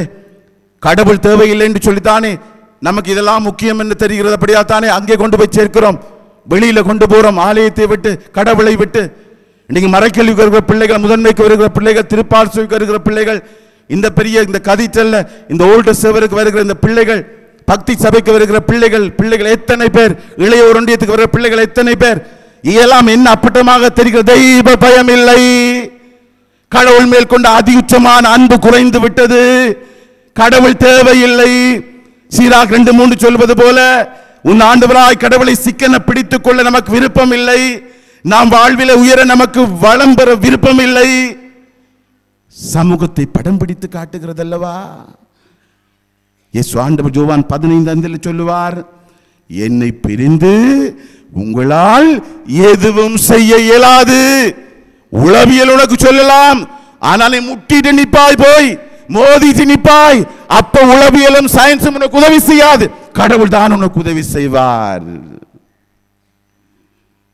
மூன்றாவது அன்பார்ந்தவர்களே, தெய்வ பயம் ஒருவருக்கு இருக்கா இல்லையாண்டு எப்படி கண்டுபிடிக்கலாம் என்றால், தெய்வ பயம் உள்ளவர் எப்பொழுதும் கடவுளுக்கு அருவருப்பான காரியங்களை உதறி தள்ளுவார், கடவுளுக்கு புறம்பான காரியங்களை தூக்கி எறிவார், கடவுளுக்கு விருப்பமில்லாத காரியங்களை ஒருபோதும் அவர் தன்னுடைய வாழ்நாளில் செய்ய மாட்டார். அதை வைத்துக் கொண்டு சொல்லலாம், இந்த மனிதனுக்கு, இந்த மனுஷிக்கு, இந்த இளைஞனுக்கு, இந்த பிள்ளைக்கு, இந்த குடும்பத்துக்கு தெய்வ பயம் உண்டு. ஏனென்றால் கடவுளுக்கு அருவருப்பான காரியங்களை இந்த குடும்பம் உதறி தள்ளுகிற குடும்பம், கடவுளுக்கு விருப்பமில்லாத காரியங்களை இந்த மனுஷி புறம்பே வைக்கிற குடும்பம், கடவுளுக்கு விருப்பமில்லாத காரியங்கள் மட்டும் இவர்களுக்கு இடமில்லாத குடும்பம், குடும்பத்தவர்கள் என்று சொல்லுகிற பொழுது எதை குறிக்கிறது? இவர்களுக்கு தெய்வ பயம் உண்டு. விடுதலை பயனுள்ள அதிகாரம் 3:47 அன்பார்ந்தவர்களே, பார்வோன் கட்டளையிடுவான் எல்லா ஆண் குழந்தைகளையும், இஸ்ரவேலுடைய ஆண் குழந்தைகளையும் எகிப்தில் கொல்ல சொல்லி. அப்ப அதற்காக தாதியர்களை தேர்ந்தெடுப்பான், நர்சஸ். ஆனால் ஆண்டோட வார்த்தை சொல்லுகிறது, விடுதலை பயன் 1:47 சொல்லுகிறது, அங்கே இருந்த தாதியர்கள் ஆண் குழந்தைகளை கொல்ல இல்லையாம், காப்பாற்றினார்களாம். ஏனென்று சொன்னால் மிக அழகான வார்த்தை, அவர்களிடம் தெய்வ பயம் இருந்தது என்று ஆண்டோடைய வார்த்தை சொல்லுகிறது. உங்களுக்கு தெரியும், மன்னார்ல ஒரு மாசத்துக்கு எத்தனை கருக்கலைப்பு நடக்குது, ஒரு மாசத்துக்கு எத்தனை கருக்கலைப்பு நடக்குது. திருமணத்துக்கு புறம்பான கருக்கலைப்பு என்பதை எத்தனை என்பதை உங்களுக்கு தரவுகள் தெரியும், நான் சொல்ல வேண்டிய அவசியம் இல்லை. திருமணத்துக்கு புறம்பான கருக்கலைப்புகள், திருமணத்திற்கு உள்ள கருக்கலைப்புகள், அந்த கருக்கலைப்புகள், அதாவது கருக்கலைப்புனா உங்களுக்கு தெரியும், ஒரு உயிர் பூரணமாக கொல்லப்படுகிறது, ஒரு உயிர் மனித விருப்பத்தோடு with the intention and the goodwill is killed, is murdered, கொல்லப்படுகிறது. பாருங்கள், சொல்லப்படுகிறது விடுதலை பெண் 1:47 அவர்கள் இறையச்சம் உள்ளவர்களாக இருந்தவர்களா மற்றவிட பிள்ளைகளை கொள்ள விட அவர்கள் விருப்பம் இல்லையாம். இன்றைக்கு உன் பிள்ளைய நீ கொள்றாய் என்றால், கருவில வளர்ற என்னென்னு தெரியாத பிள்ளையை நாம் கொல்லுகிறோம் என்றால் இறையச்சம் இருக்கா நமக்கு? கொல்றது மட்டும் முக்கியம் இல்லை, கொல்ல சொல்லி சொல்றது, அதற்கு உதவி செய்கிறது, அதை ஏகமனதாக ஏற்றுக்கொள்றது, அதற்கு துணை போறது, அதை குறித்து எந்த விதமான ஒரு மன சலனமும் இல்லாதது, அது எத்தனை பேர் ஈடுபட்டிருக்கிறோம்? அதை தெரிந்து மௌனம் காக்கிறோம், அது தெரிந்தும் செய்ய போறான் தெரிந்து கொண்டும் அதை ஆமோதிக்கிறோம். நாமும் கொலைகாரர்கள், இறையச்சம் இல்லாதவர்கள் வாழ்ந்தவர்களே. தொடக்க நூல் புத்தகம் அதிகாரம் 39 யோசேப்பு என்கிற ஒரு மனிதனை பார்க்கிறோம். புத்திபாரின் வீட்டிலே வளர்கிறான். புத்திபாரின் மனைவி அவனுடைய அழகில் மயங்கியவளாய் யோசேப்பை அடைய ஆசைப்படுகிறாள். ஆனால் யோசேப்பு ஒரு பொழுதும் அவளிடம் மாட்டிக்கொள்ளவில்லை. எத்தனையோ தடவைகள் அவள் புத்திபார் இல்லாத போது யோசேப்பை பிடித்து இழுத்த பொழுதெல்லாம் போர்வையை விட்டு விட்டு ஓடினான் என்று சொல்லப்படுகிறது. அன்று வார்த்தை ஒவ்வொரு கணத்திலும் யோசேப்பை பற்றி சொல்லுகிற பொழுது சொல்லி முடிக்கும். எல்லா இளையோருக்கும் முன்மாதிரியாக யோசேப்பு தெய்வ பயமுள்ளவனாய் நடந்தபடியால் அவன் இந்த பாவத்தில் விழவில்லை என்று சொல்லி. தெய்வ பயம் இருந்தால் நாம் பாவத்தில் மாட்டிக்கொள்ள மாட்டோம். இன்னைக்கு தெய்வ பயம் இல்லாமல் இருந்தால் அது அழைக்கப்பட்டவர்களாயிருக்கலாம், யாராக இருக்கலாம், தன்னிலே நம்பிக்கை வைக்கிறவர்கள், தன் பலத்திலே நம்பிக்கை வைக்கிற, தன் அறிவிலே பதவியிலே பட்டத்திலே நம்பிக்கை வைக்கிறவர்கள் மாத்திரம் மாட்டிக்கொள்வார்கள். தெய்வ பயம் உள்ளவர்கள் இந்த பாவ நாட்டத்தில் மாட்டிக்கொள்ள மாட்டார்கள். அன்பார்ந்தவர்களே, ஆகவே தெய்வ பயம் நம்மிடம் இருக்கா இல்லையா நாம் எப்படி கண்டுகொள்ளலாம்? 3 காரணத்தை உங்களுக்கு சொன்னேன். முதலாவது, அனைத்திலும் கடவுளை மகிமைப்படுத்துகிறவர்கள், அனைத்திலும் கடவுளை முதன்மைப்படுத்துகிறவர்களை பார்த்தால் தெய்வ பயம் உள்ள கண்டுகொள்ளலாம். 2வது, அனைத்திலும் கடவுளிடம் சரணாகதி அடைகிறவர்கள், எல்லாவற்றிலும் கடவுளிடம் தஞ்சம் அடைகிறவர்களை பார்க்கிற பொழுது அவர்கள் தெய்வ பயம் இருக்கும். 3வது, பழி பாவத்திற்கு அஞ்சி, அதாவது கடவுளுக்கு புறம்பான அறிவிருக்கிற காரியங்களை செய்யாதவர்கள் தெய்வ பயம் உள்ளவர்கள். அடுத்தது ஆண்டுடைய வார்த்தை சொல்லுகிறது, தெய்வ பயத்தோடு வாழுகிற பொழுது ஆண்டவர் தருகிற ஆசீர்வாதங்களை பற்றி ஆண்டுடைய வார்த்தை சொல்லுகிறது. 3 ஆசீர்வாதங்கள். முதலாவது ஆசீர்வாதம் திருப்பாடு 115 இறைவார்த்தை 13 சொல்லுகிறது, இறை அச்சத்தோடு தெய்வ பயத்தோடு நடக்கிறவர்களை ஆண்டவர் அளப்பரிய விதமாய் ஆசீர்வதிக்கிறார். முதலாவது ஆசீர்வாதம் என்னவென்று சொன்னால், அன்பார்ந்தவர்களே, தெய்வ பயத்தோடு நடக்கிறவர்களை ஆண்டவர் எப்பொழுதுமே அவர் பாதுகாத்து கொள்கிறார். ஆண்டவர் மாட்டி விட மாட்டார். அழகையிடமோ மற்றவர்களிடமோ அவர்கள் மாட்டப் போகிறார்கள், அவர்கள் பிடிபட போகிறார்கள், அவர்கள் அகப்பட போகிறார்கள் என்றதும் ஆண்டவர் ஓடி வந்து காத்துக் கொள்வாராம். வைத்துக் கொள்வோமே, இலங்கையில் ஜனாதிபதியை பார்க்கறதுக்கு நம்ம போறோம். ஜனாதிபதியை இங்க இருக்கிற ஒருத்தருக்கு நல்லா தெரியும், நல்ல ஃப்ரெண்ட், அவரும் நல்லா பழகி இருக்கிறார். அப்படியாப்பட்ட ஜனாதிபதி பார்க்க போற நேரத்தில் அவருக்கு பயம் இருக்காது ஜனாதிபதியிடம். ஏன்னா என்னுடைய நண்பன் நல்லா தெரிஞ்ச மனிதன், இப்ப போனாலும் நான் போகலாம், அங்கிற காவலாளிக்கு பயம் இல்லை, இராணுவத்துக்கு பயம் இல்லை, எந்த கேட்டாலையும் போகலாம். காரணம், என்னுடைய நண்பனை பார்க்க போகிறேன், எனக்கு நன்றா தெரிந்தவனை பார்க்க போகிறேன். அகுஸ்தினார் சொல்லுவார், நாம் தெய்வ பயத்தோடு இறையச்சத்தோடு வாழுகிற பொழுது கடவுள் நமக்கு பரிச்சயம் உள்ளவராகிறார், கடவுள் நமக்கு அணித்தவராகிறார். நாம் அச்சத்தோடு பயத்தோடு கடவுளை அணுகி செல்ல வேண்டிய அவசியம் இல்லை. அன்பார்ந்தவர்களே, இதைத்தான் நீதிமொழிகள் புத்தகம் அதிகாரம் 15 இறைவார்த்தை 5 சொல்லுகிறது. இறையச்சத்தோடு வாழுகிறவர்கள் எதற்கும் தயங்கவோ பயப்படவோ தேவையில்லை என்று சொல்லுகிறது. அன்பார்ந்தவர்களே, முதலாவது ஆசீர்வாதம். 2வது, இறையச்சத்தோடு வாழுகிறவர்கள் ஆண்டவர் கொடுக்க ஆசீர்வாதம் என்னவென்று சொன்னால், இறையச்சத்தோடு வாழுகிறவர்களை ஆண்டவர் தெய்வ ஞானத்தினால் நிரப்புகிறார். இன்னைக்கு முதலாவது வாசகம் அழகான வாசகம், நீதிமொழிகள் புத்தகம். எத்தனை பேர் உன்னிப்பா கேட்டீங்களோ தெரியாது. நீதிமொழிகள் புத்தகம் இறுதி பகுதியில் இந்த வாசிக்கப்பட்ட பகுதி சொல்லும், ஞானத்துக்கும் அறிவுக்கும் உள்ள கம்பாரிசன், டிஃபரன்சஸ், இரண்டுக்கும் உள்ள ஒப்பிட்டுத்தன்மை, வேறுபாடுகளை பற்றி தான் இந்த வார்த்தை பேசியது. ஞானம் அறிவு. அன்பார்ந்தவர்களே, இன்றைக்கு எல்லாருக்கும் அறிவு உண்டு. We all have knowledge. எல்லாரும் அறிவு உண்டு. ஆனால் அறிவுக்கும் ஞானத்துக்கும் வித்தியாசம் உண்டு. அறிவு ஞானத்துக்கு ஈக்குவல் அல்ல. அறிவும் ஞானமும் ஒன்று அல்ல. அறிவு யாரும் பெற்றுக்கொள்ளலாம், எவ்வளவு கொடுங்கோலும் பெற்றுக்கொள்ளலாம், எவ்வளவு பாவியும் பெற்றுக்கொள்ளலாம், எவ்வளவு தீமை செய்யணும் பெற்றுக்கொள்ளலாம், எவ்வளவு சமூக விரோதியும் பெற்றுக்கொள்ளலாம். மனச்சாட்சி இல்லாதவங்க அறிவு இருக்கும், நல்லா படிச்சிருப்பான், நல்ல புத்திசாலி, இன்டெலிஜென்ட், 1000 லட்சம் பேரை கொள்கிறவனும் அறிவுள்ளவனாயிருப்பான். ஞானமும் அறிவும் ஒன்று அல்ல அன்பார்ந்தவர்களே. பாருங்க, இன்னைக்கு நம்மகிட்ட பதவி இருக்கு, பட்டம் இருக்கு, காசு இருக்கு, பணம் இருக்கு, காரணம் அறிவு இருக்கு, படித்திருக்கிறோம். ஆனால் தெய்வ பயம் இல்லையே, மனச்சாட்சி பழிபாவத்துக்கு அஞ்சி நடக்கிற மனநிலை இல்லையே, நல்லது கெட்டதுக்கு இது என்ன தெரியாமல் வாழுகிற சமூகத்தவர்கள் அதிகரித்து விட்டோமே அன்பார்ந்தவர்களே. முதலாவது நீதிமொழி புத்தகத்தை சொல்லுகிறது, ஞானம் உனக்கு என்ன செய்யும் சொன்னால், விலை மகளிரிடம் நீ மாட்டிக்கொள்ளாதவாறு நீ தப்பித்துக் கொள்ளும். அறிவு உனக்கு அது செய்யாது. அறிவு சொல்லும் நீ போ, நீ தப்பிப்பாயிண்டு. ஆனா நானும் சொல்லும் போறக்கு முதலேயே நீ மாட்டிக்கொள்வாய், போகாது சொல்லி. அது மாத்திரமல்ல, ஞானம் சொல்லுமாம் என்னன்னு சொன்னால், தீவனை செய்வோடு கூட்டத்தில் சேராதவாறு ஞானம் உன்னை காத்துக்கொள்ளும். களவெடுக்காத, போய் சொல்லாத, இவங்களோட சேராது என்று ஞானம் படிப்படியா உனக்கு சொல்லி சொல்லி தரும்.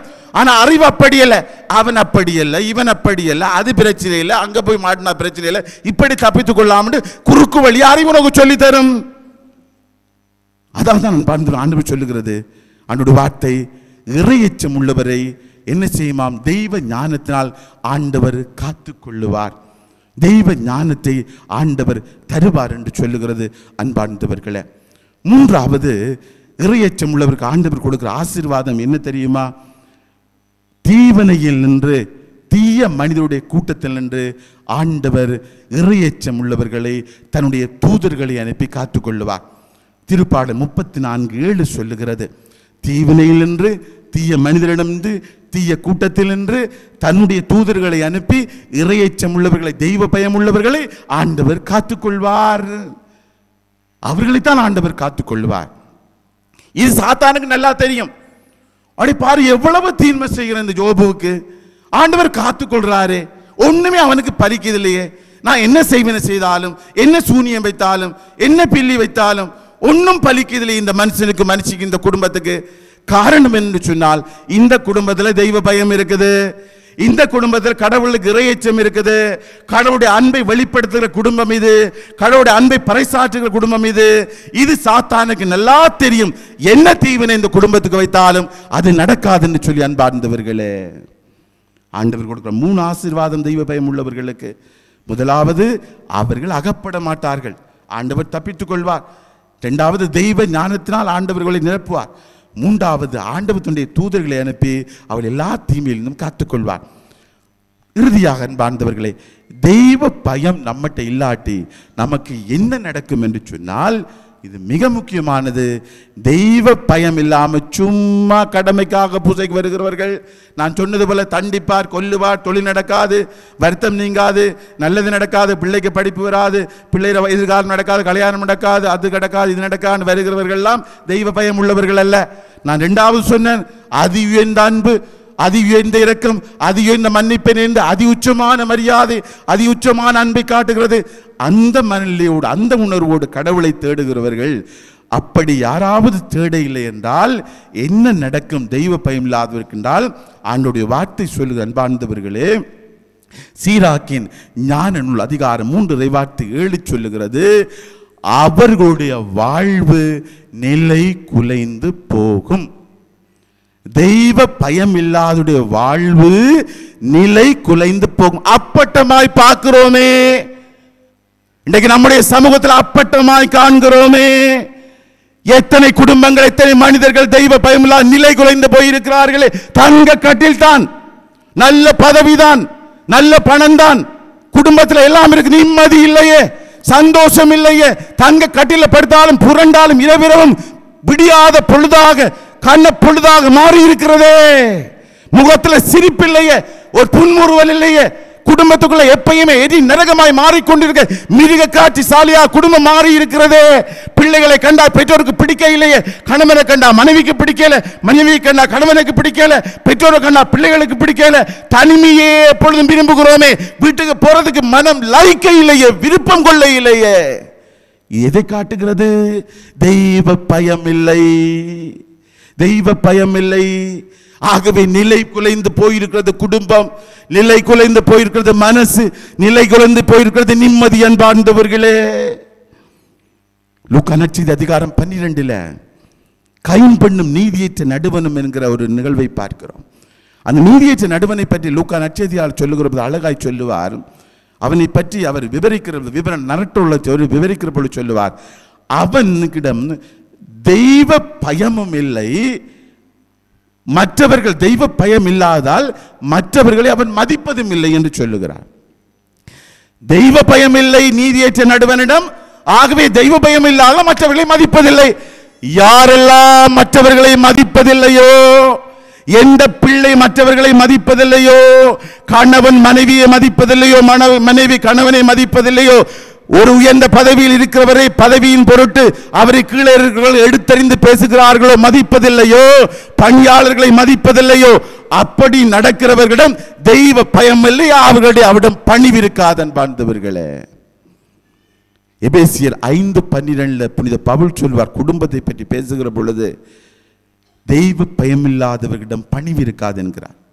ஒவ்வொருத்தரா சொல்லுகிறார், கணவன் மனைவிக்கு பணியலைன்னு சொன்னால் அங்க தெய்வ பயம் இல்லை, மனைவி கணவனுக்கு பணியாதவன் சொன்னால் தெய்வ பயம் இல்லைன்னு அப்படியே தெரியும்.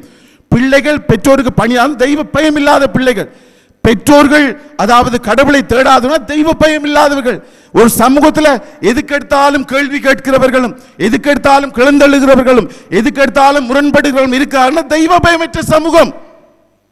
அவனுடைய வார்த்தை சொல்லுகிறது.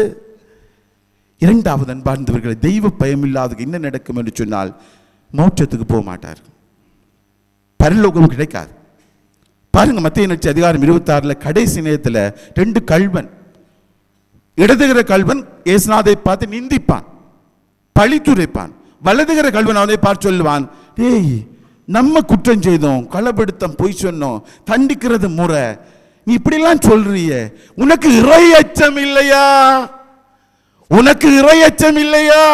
நீ கடவுளுக்கு பயப்பட இல்லையா இப்படி எல்லாம் கதைக்கிறதுக்கு? சொன்ன மறுநொடி ஆண்டவர் சொல்வார், விண்ணகத்தில் என்னோடு இருப்பாய். இறையச்சம் இருக்கிறவர்களுக்கு விண்ணகம் சாத்தியம், விண்ணகம் ஆண்டவரால் எதிர்வு கூறப்படும், விண்ணகம் அவர்களுக்கு கொடுக்கப்படும் என்பார்ந்தவர்களே. ஆகவேதான் ஏசாயா 11:2 சொல்வது போல, தூய் ஆவியானவர் கொடுக்கிற கொடையில உயர்ந்த கொடை இறையச்சம், தெய்வ பயம். இது சும்மா கிடைக்காது, ஒரு நாளில் கிடைக்காது. கடவுள் மேல் கொண்ட அன்பை, கடவுள் மேல் நம்ம கொண்ட இரக்கத்தை, மன்னிப்பை நாம் அதிகமாக ஒவ்வொரு கணமும் நினைக்கிற பொழுது, சிந்திக்கிற பொழுதுதான் நம் உள்ளத்திலிருந்து இந்த தெய்வ பயம் அன்பின் மிகுதியினால் நமக்கு கிடைக்கும். இதை நம்முடைய செபத்தினால், கடவுள் மேல் நாம் கட்டுகிற அன்பினால், செயல்களினால் இறை அச்சத்தை, தெய்வ பயத்தை நாம் வாழ்ந்து பிறரும் வாழும் கருவிகளாய் மாறிட நம் புனிதராம் புனித செபஸ்தியார் நமக்கு உதவி செய்ய வேண்டும் என்று இப்பலி வழியாக மன்றாடி செபித்துக் கொள்வோமாக. ஆமீன். எழுந்தின்று நம்முடைய தேவைகளை ஆண்டவரிடம் சொல்லி மன்றாடுவோம்.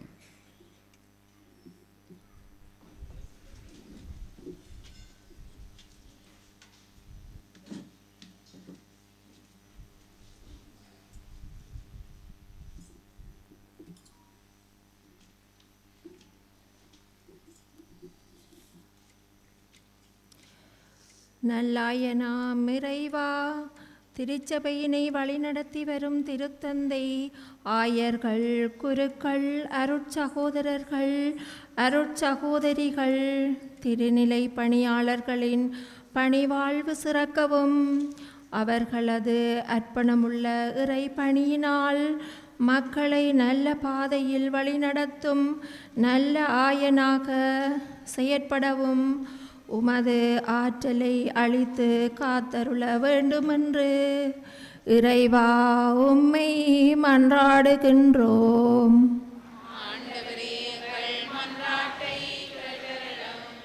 வாழ்வு தரும் இறைவா, புனித செபஸ்தியார் திருவிழாவினை ஆரம்பித்துள்ள நாம் அவரது வாழ்வினையும் பணியினையும் எமது வாழ்விற்கு முன்னுதாரணமாக கொண்டு வாழ்ந்திடவும், தெய்வ பயம் கொண்டவர்களாய் பாவத்திலிருந்து விடுபட்டு வாழ்வதன் மூலமாக இறை ஞானத்தினை வரமாக பெற்றிடவும் வரமருள வேண்டுமென்று இறைவா உம்மை மன்றாடுகின்றோம்.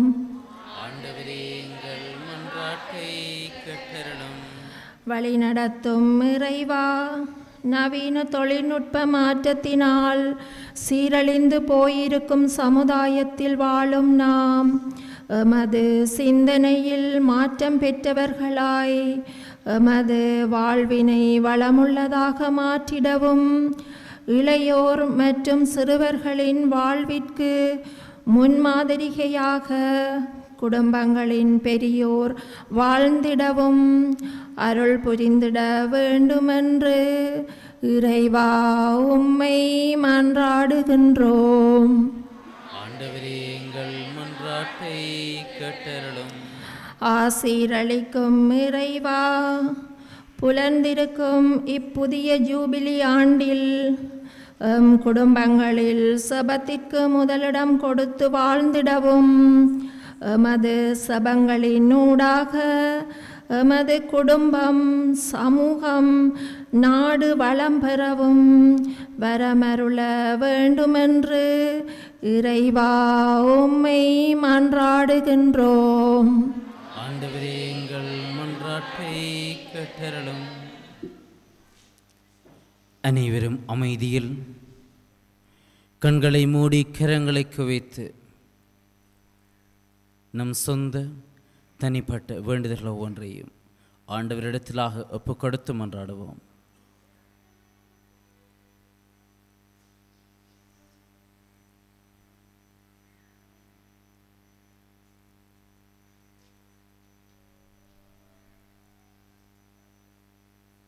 எம்மை அளவுக்கு அதிகமாக அன்பு செய்து வருகின்ற ஆண்டவரே,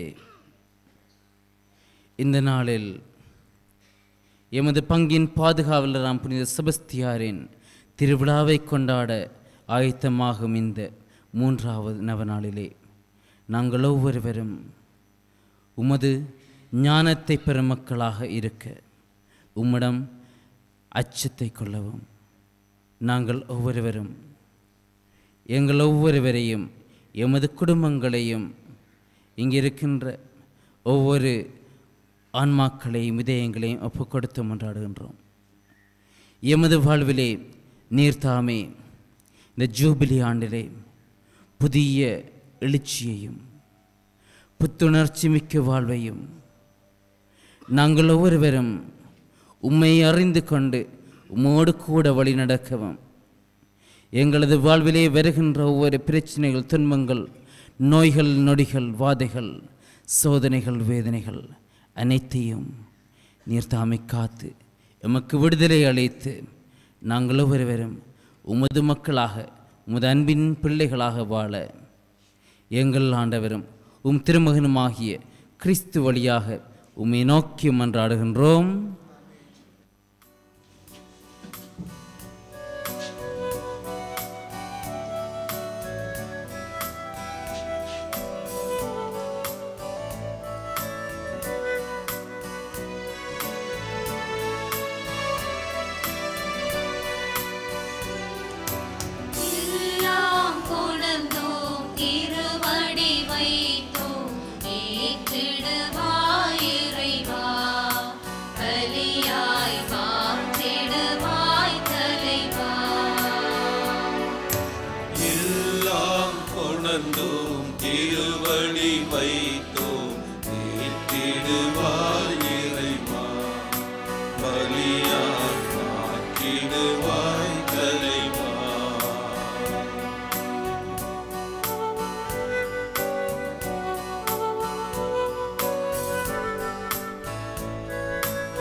வளர்ச்சியும் தளர்ச்சியும் மகிழ்வு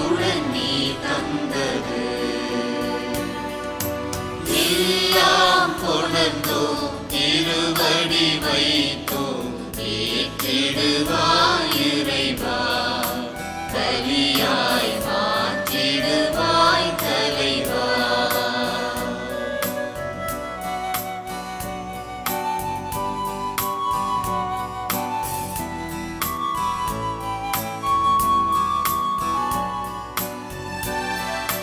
சிந்தனை சொல் செயல் எந்தன் திறமைகள் எல்லாம் நீ தந்தது. சிந்தனை சொல் செயல் எந்தன் திறமைகள் எல்லாம் நீ தந்தது. உடல் பொருளாமே உணர்வுகள் எல்லாம் உடல் பொருளாகி உணர்வுகள் எல்லாம் உவப்புடன் நீ தந்தது.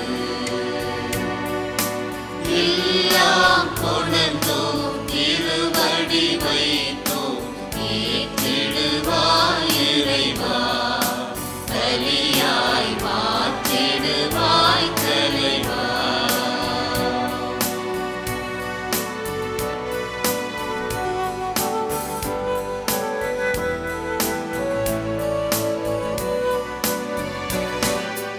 உழைப்பின் பயனும் உழைத்திட சக்தியும் எல்லாம் நீ தந்தது. உழைப்பின் பயனும் உழைத்திட சக்தியும் எல்லாம் நீ தந்தது. படைப்புகள் எல்லாம் உன்னருள் விளக்கம் படைப்புகள் எல்லாம் உம் அருள் விளக்கம் எனக்காக நீ தந்தது. சகோதர சகோதரிகளினுடையதும் உங்களுடையதுமான இப்பலி எல்லாம் வல்ல தந்தையாகிய இறைவனுக்கு ஏற்றதாகும்படி மன்றாடுங்கள்.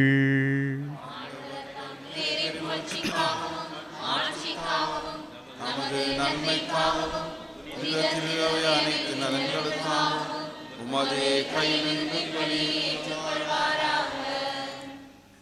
ஆண்டவரே, எங்கள் வழிபாட்டின் பலியை ஏற்றருளும். அதனால் நாங்கள் கையளிக்கும் பலிப்பொருள்கள் எங்களுக்கு ஞானத்தையும் ஆற்றலையும் தந்து பாவக்கரையிலிருந்து எங்களை தூய்மைப்படுத்துவனவாக எங்கள் ஆண்டவராகிய கிறிஸ்து வழியாக உம்மை மன்றாடுகின்றோம்.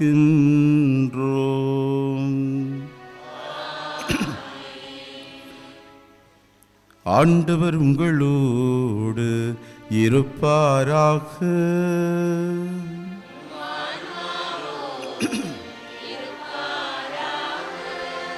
இதயங்களை மேலே எழுப்புங்கள்.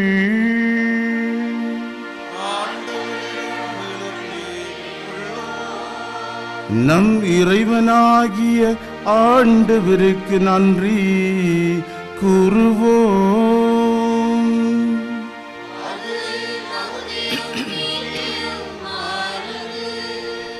ஆண்டவரே, தூயவரான தந்தையே, என்றும் உள்ள எல்லாம் வல்ல இறைவா, எந்நாளும் எவ்விடத்திலும் நாங்கள் உமக்கு நன்றி செலுத்துவது மெய்யாகவே தகுதியும் நீதியுமாகும். எங்கள் கடமையும் மீட்புக்கு உரிய செயலும் ஆகும். ஏனெனில் எங்கள் புகழுரை உமக்கு தேவை அன்று. ஆயினும் நாங்கள் உமக்கு நன்றி செலுத்துவது உமது அருள் கொடையாலேயே.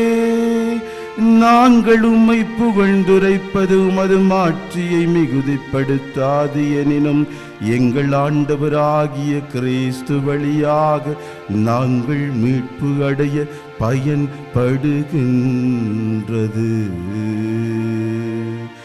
ஆகவே வானதூதர் திரளோடு ஒன்று சேர்ந்து நாங்களும் உம்மை புகழ்ந்தேத்தி மகிழ்ச்சியுடன் அறிக்கையிட்டு ஒன்றாய் சொல்லுவதாவது: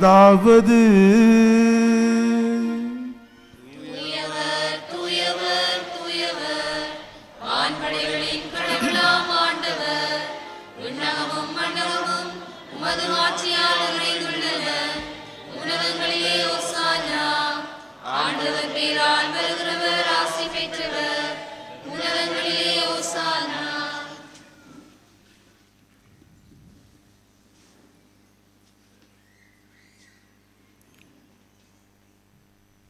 ஆண்டவரே, நீர் மெய்யாகவே தூயவர், தூய்மை அனைத்துக்கும் ஊற்று.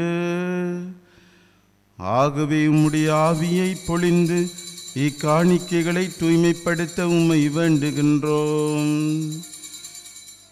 இவ்வாறு எங்கள் ஆண்டவர் இயேசு கிறிஸ்துவின் உடலும் இரத்தமுமாக எங்களுக்கு இவை மாறுவனவாக.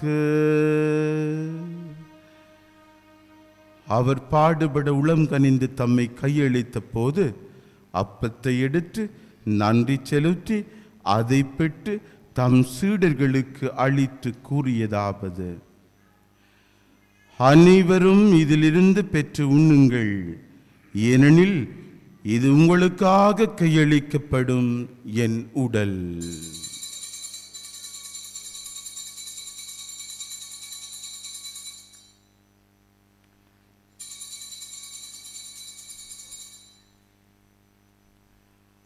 அவ்வண்ணமே இரவு விருந்தை அருந்திய பின் கிண்ணத்தையும் எடுத்து மீண்டும் உமக்கு நன்றி கூறி தம் சீடர்களுக்கு அளித்து அவர் கூறியதாவது: அனைவரும் இதிலிருந்து பெற்று பருகுங்கள், ஏனெனில் இது புதிய நிலையான உடன்படிக்கைக்கு உரிய என் இரத்தத்தின் கிண்ணம். இது பாவ மன்னிப்புக்கென்று உங்களுக்காகவும் பலருக்காகவும் சிந்தப்படும். இதை என் நினைவாக செய்யுங்கள்.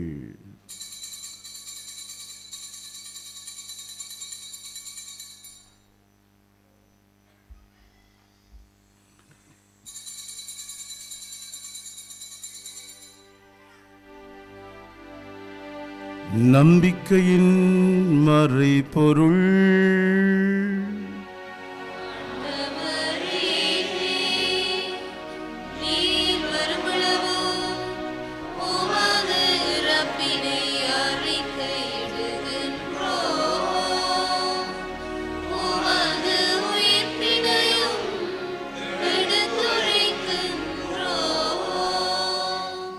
ஆகவே ஆண்டவரே, நாங்கள் கிறிஸ்துவின் இறப்பினை மீட்பினை நினைவு கூர்ந்து வாழ்வு தரும் அப்பத்தையும் மீட்பளிக்கும் கிண்ணத்தையும் உமக்கு ஒப்புக் கொடுக்கின்றோம். திருமுன்னின்று உமக்கு ஊழியம் புரிய தகுந்தவர்களை எங்களை ஏற்றுக்கொண்டீர். எனவே உமக்கு நன்றி செலுத்துகின்றோம். மேலும் கிறிஸ்துவின் உடலிலும் இரத்தத்திலும் பங்கு கொள்ளும் எங்களை தூய ஆவியார் ஒன்று சேர்க்க வேண்டும் என உம்மை தாழ்மையுடன் மன்றாடுகின்றோம்.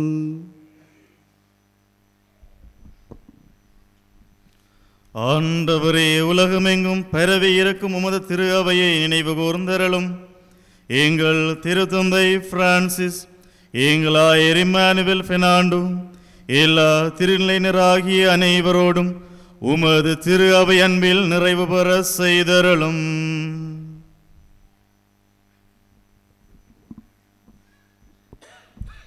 மேலும் உயிர்த்தெழும் எதிர்நோக்குடன் துயிர்கொள்ளும் எங்கள் சகோதர சகோதரிகளையும் இறந்தோர் அனைவரையும் இரக்கத்துடன் நினைவு கூர்ந்து உமது திருமுகொழியின் உள்ளேற்றருளும். எங்கள் அனைவர் மீதும் இரக்கமாயிரும். கடவுளின் கன்னித்தாயான புனித மரியா, அவருடைய கணவரான புனித யோசேப்பு, புனித திருத்தூதர்கள், இலங்கை நாட்டின் திருத்தூதர் புனித யோசேவாஸ், எமது பங்கின் பாதுகாவலரான புனித செபஸ்தியார், இவ்வுலகில் உமக்கு உகந்தவராயிருந்தோராகிய புனிதர் அனைவருடனும் நாங்கள் நிலை வாழ்வில் பங்கு கொள்ளும் தகுதி பெற்று உமது திருமகன் இயேசு கிறிஸ்து வழியாக உம்மை புகழ்ந்தேத்தும் வரமருள உம்மை மன்றாடுகின்றோம்.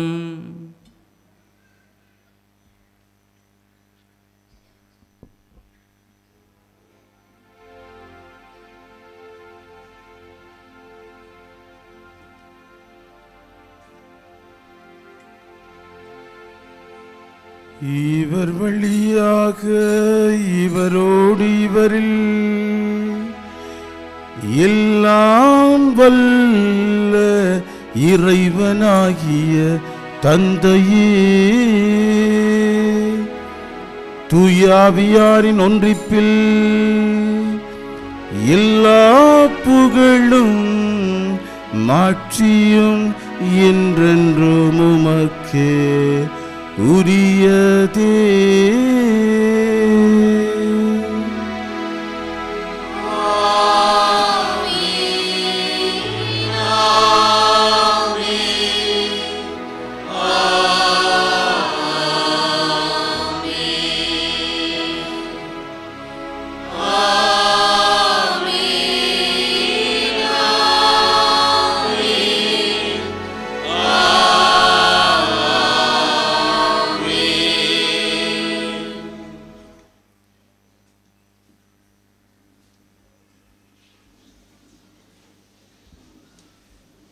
மீட்பரின் கட்டளையால் கற்பிக்கப்பட்ட படிப்பினையால் பயிற்சி பெற்ற நாம் துணிந்து சொல்வோமாக. விண்ணுலகில் இருக்கிற எங்கள்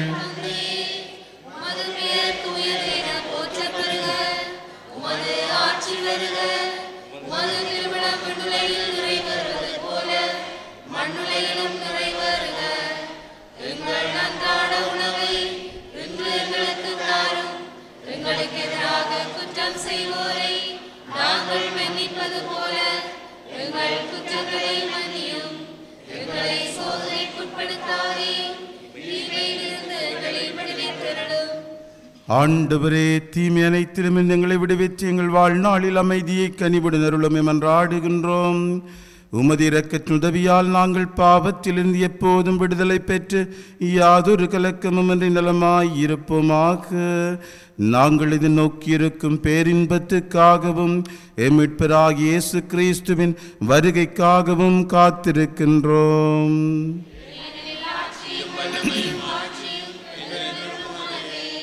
ஆண்டவரே இயேசு கிறிஸ்துவே, அமைதியை உங்களுக்கு விட்டு செல்கின்றேன், என் அமைதியை உங்களுக்கு அளிக்கின்றேன் என்றும் திருத்தூதர்களுக்கு மொழிந்தீரே. எங்கள் பாவங்களை பாராமல் உமது திரு அவையின் நம்பிக்கையை கண்ணோக்கி உமது திருவுளத்திற்கு ஏற்ப அதற்கு அமைதியும் ஒற்றுமையும் அளித்தருள்வீராக. என்றென்றும் வாழ்ந்து ஆட்சி செய்கின்றவர் நீரே. ஆண்டவருடைய அமைதி உங்களோடு என்றும் இருப்பதாக. ஒருவருக்கொருவர் அமைதியை பகிர்ந்து கொள்வோம். உங்களுக்கு அமைதி உண்டாகட்டும்.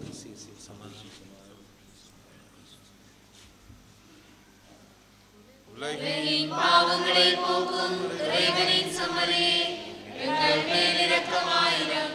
உலகின் பாவங்களை போக்கும் இறைவனின் சம்மரியே, எங்கள் மேல் இரக்கமாயிரும். உலகின் பாவங்களை போக்கும் இறைவனின் சம்மரியே, எங்களுக்கு அமைதியை அளித்தருளும்.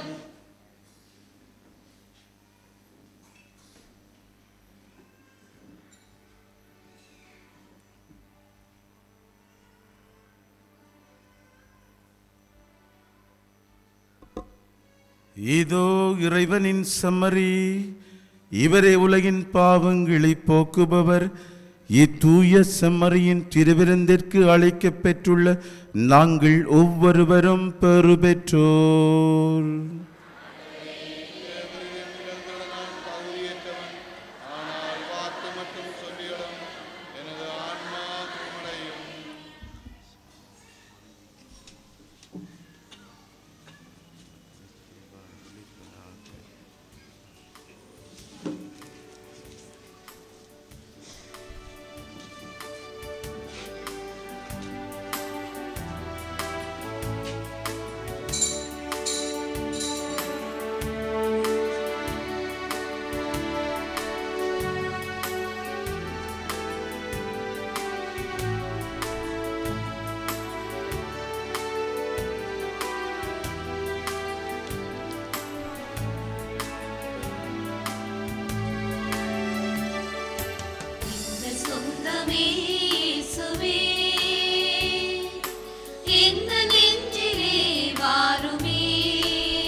மகிழ்ந்து வாழ உண்மை எனக்கு தாராய். எந்த சொல்லும் செயலும் உந்தன் உணர்வில் ஓங்குமே. இந்த சொந்தமே இயேசுவே.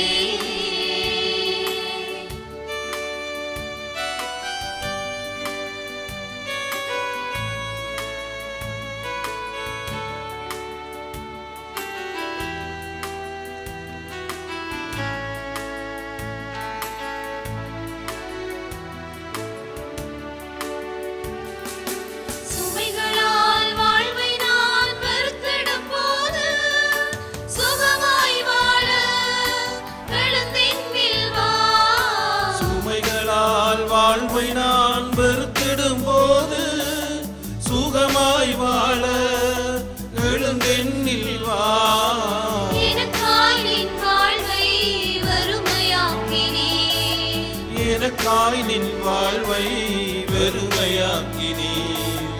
என்னை பிறரன்பில் வாழச் செய்துவார். இந்த சொந்தமே இயேசுவே. இந்த நெஞ்சிலே வாருமே. உன்னில் மகிழ்ந்து வாழ உன்னை எனக்கு தாராய். இந்த சொல்லும் செயலும் உந்தன் உணர்வில் ஓங்குமே. இந்த சொந்தமே இயேசுவே.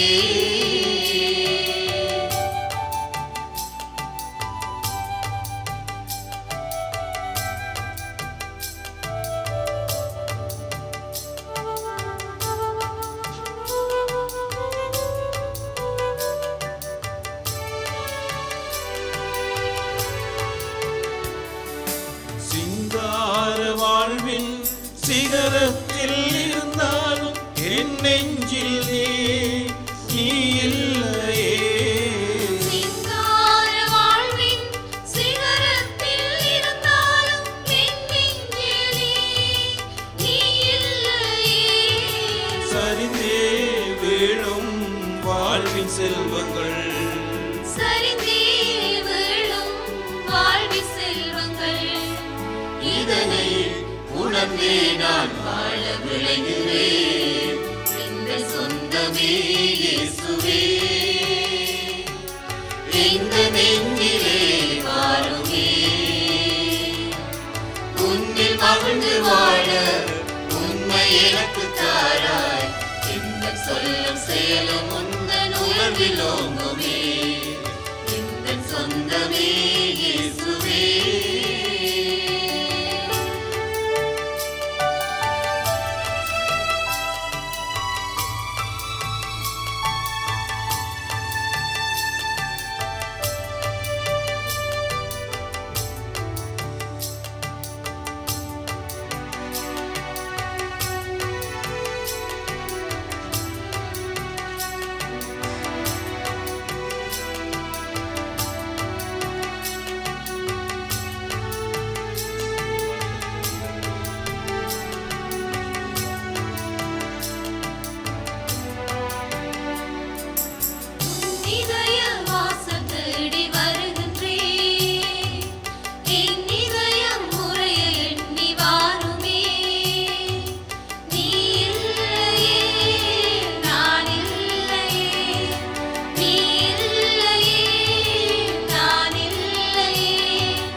நயமுடனே நண்பனும் என்னை விட்டு பிரியலாம்.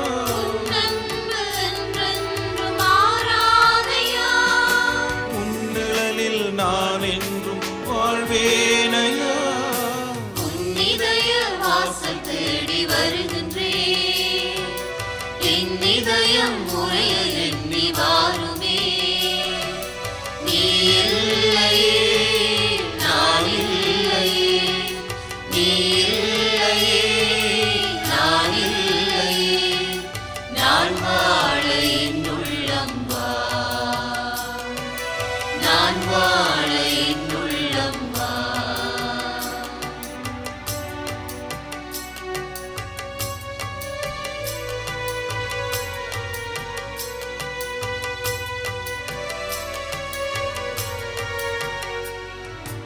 உருவங்கள் மாறலாம், உருமாறி போகலாம், உருவு மனம் கருகலாம், உறவும் என்னை வெறுக்கலாம். உருவங்கள் மாறலாம், உருமாறி போகலாம், உருகும் மனம் கருகலாம், உறவும் என்னை வெறுக்கலாம். உன் அன்பு என்றென்றும் மாறாதையா.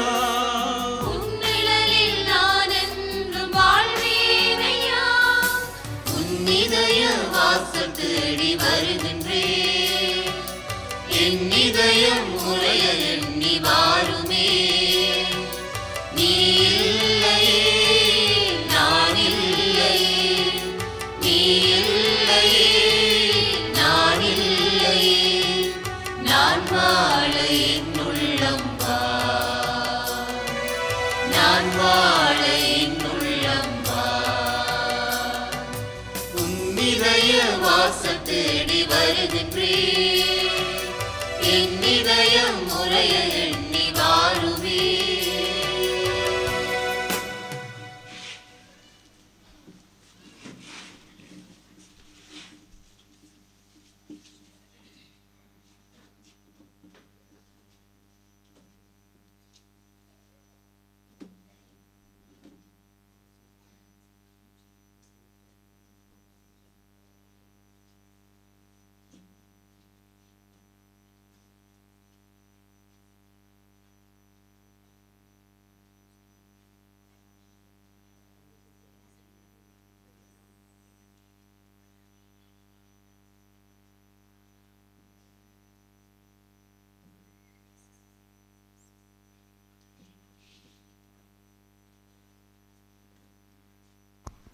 ஆண்டவருக்கு நன்றி கூறி மன்றாடுவோமாக. மன்றாடுவோமாக. ஆண்டவரே, மீட்பளிக்கும் உணவாலும் பானத்தாலும் நாங்கள் புத்துணர்வு பெற்றுள்ளோம். என்றும் உள்ள உமது ஞானத்தால் மீட்கப் பெற்றவர்கள் இவ்வுலக வாழ்வில் உமது உதவியை பெற்று நிலையான மகிழ்ச்சி அடைய அருள்வீராக. எங்கள் ஆண்டவராகிய கிறிஸ்து வழியாக உம்மை மன்றாடுகின்றோம்.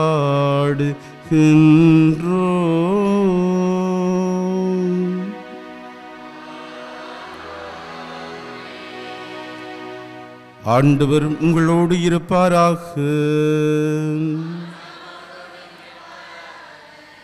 எல்லாம் வல்ல இறைவன் தந்தை, மகன், தூய ஆவியார் உங்களை நிறைவாக ஆசீர்வதிப்பாராக.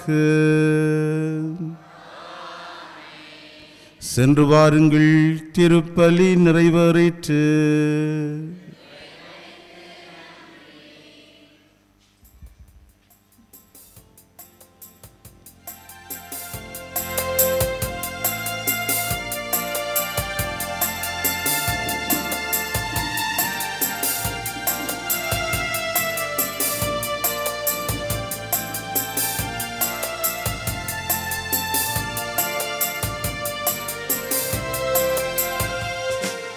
சேனாதிபதியே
வீராதி வீரராம் செபஸ்தியாரே, சோராது சீவிய வாழ்வினிலே, சீராக சேர நாம் வாழ்ந்திடவே, வீரான வரங்கள் தந்திடுவே.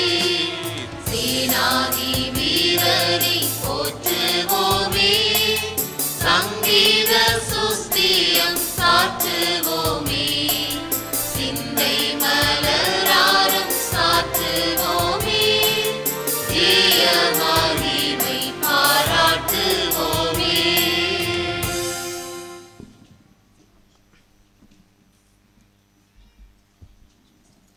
இயேசு கிறிஸ்துநாதருடைய திருவாக்கு தத்தங்களுக்கு நாங்கள் பாத்திரவான்களாக இருக்கத்தக்கதாக புனித செபஸ்தியார் முனியோரே, எங்களுக்காக வேண்டிக் கொள்ளும். மன்றாடுவோமாக. ஆண்டவரே, மனத்துணிவை எங்களுக்கு அருளுமை வேண்டுகின்றோம். உம்முடைய மறை சாட்சியான புனித செபஸ்டியாரின் சிறந்த எடுத்துக்காட்டால் நாங்கள் தூண்ட பெற்றுள்ளோம். இவ்வாறு மனிதருக்கு கீழ்ப்படிவதை விட உமக்கே கீழ்ப்படிய கற்றுக்கொள்ளும் மனத்துணிவை பெற எங்களுக்கு அருள் புரிவீராக. உம்மோடு தூய ஆவியாரின் ஒன்றிப்பில் இறைவனாய் என்றென்றும் வாழ்ந்து ஆட்சி செய்கின்ற உம்மகன் இயேசு கிறிஸ்து வழியாக உம்மை மன்றாடுகின்றோம்.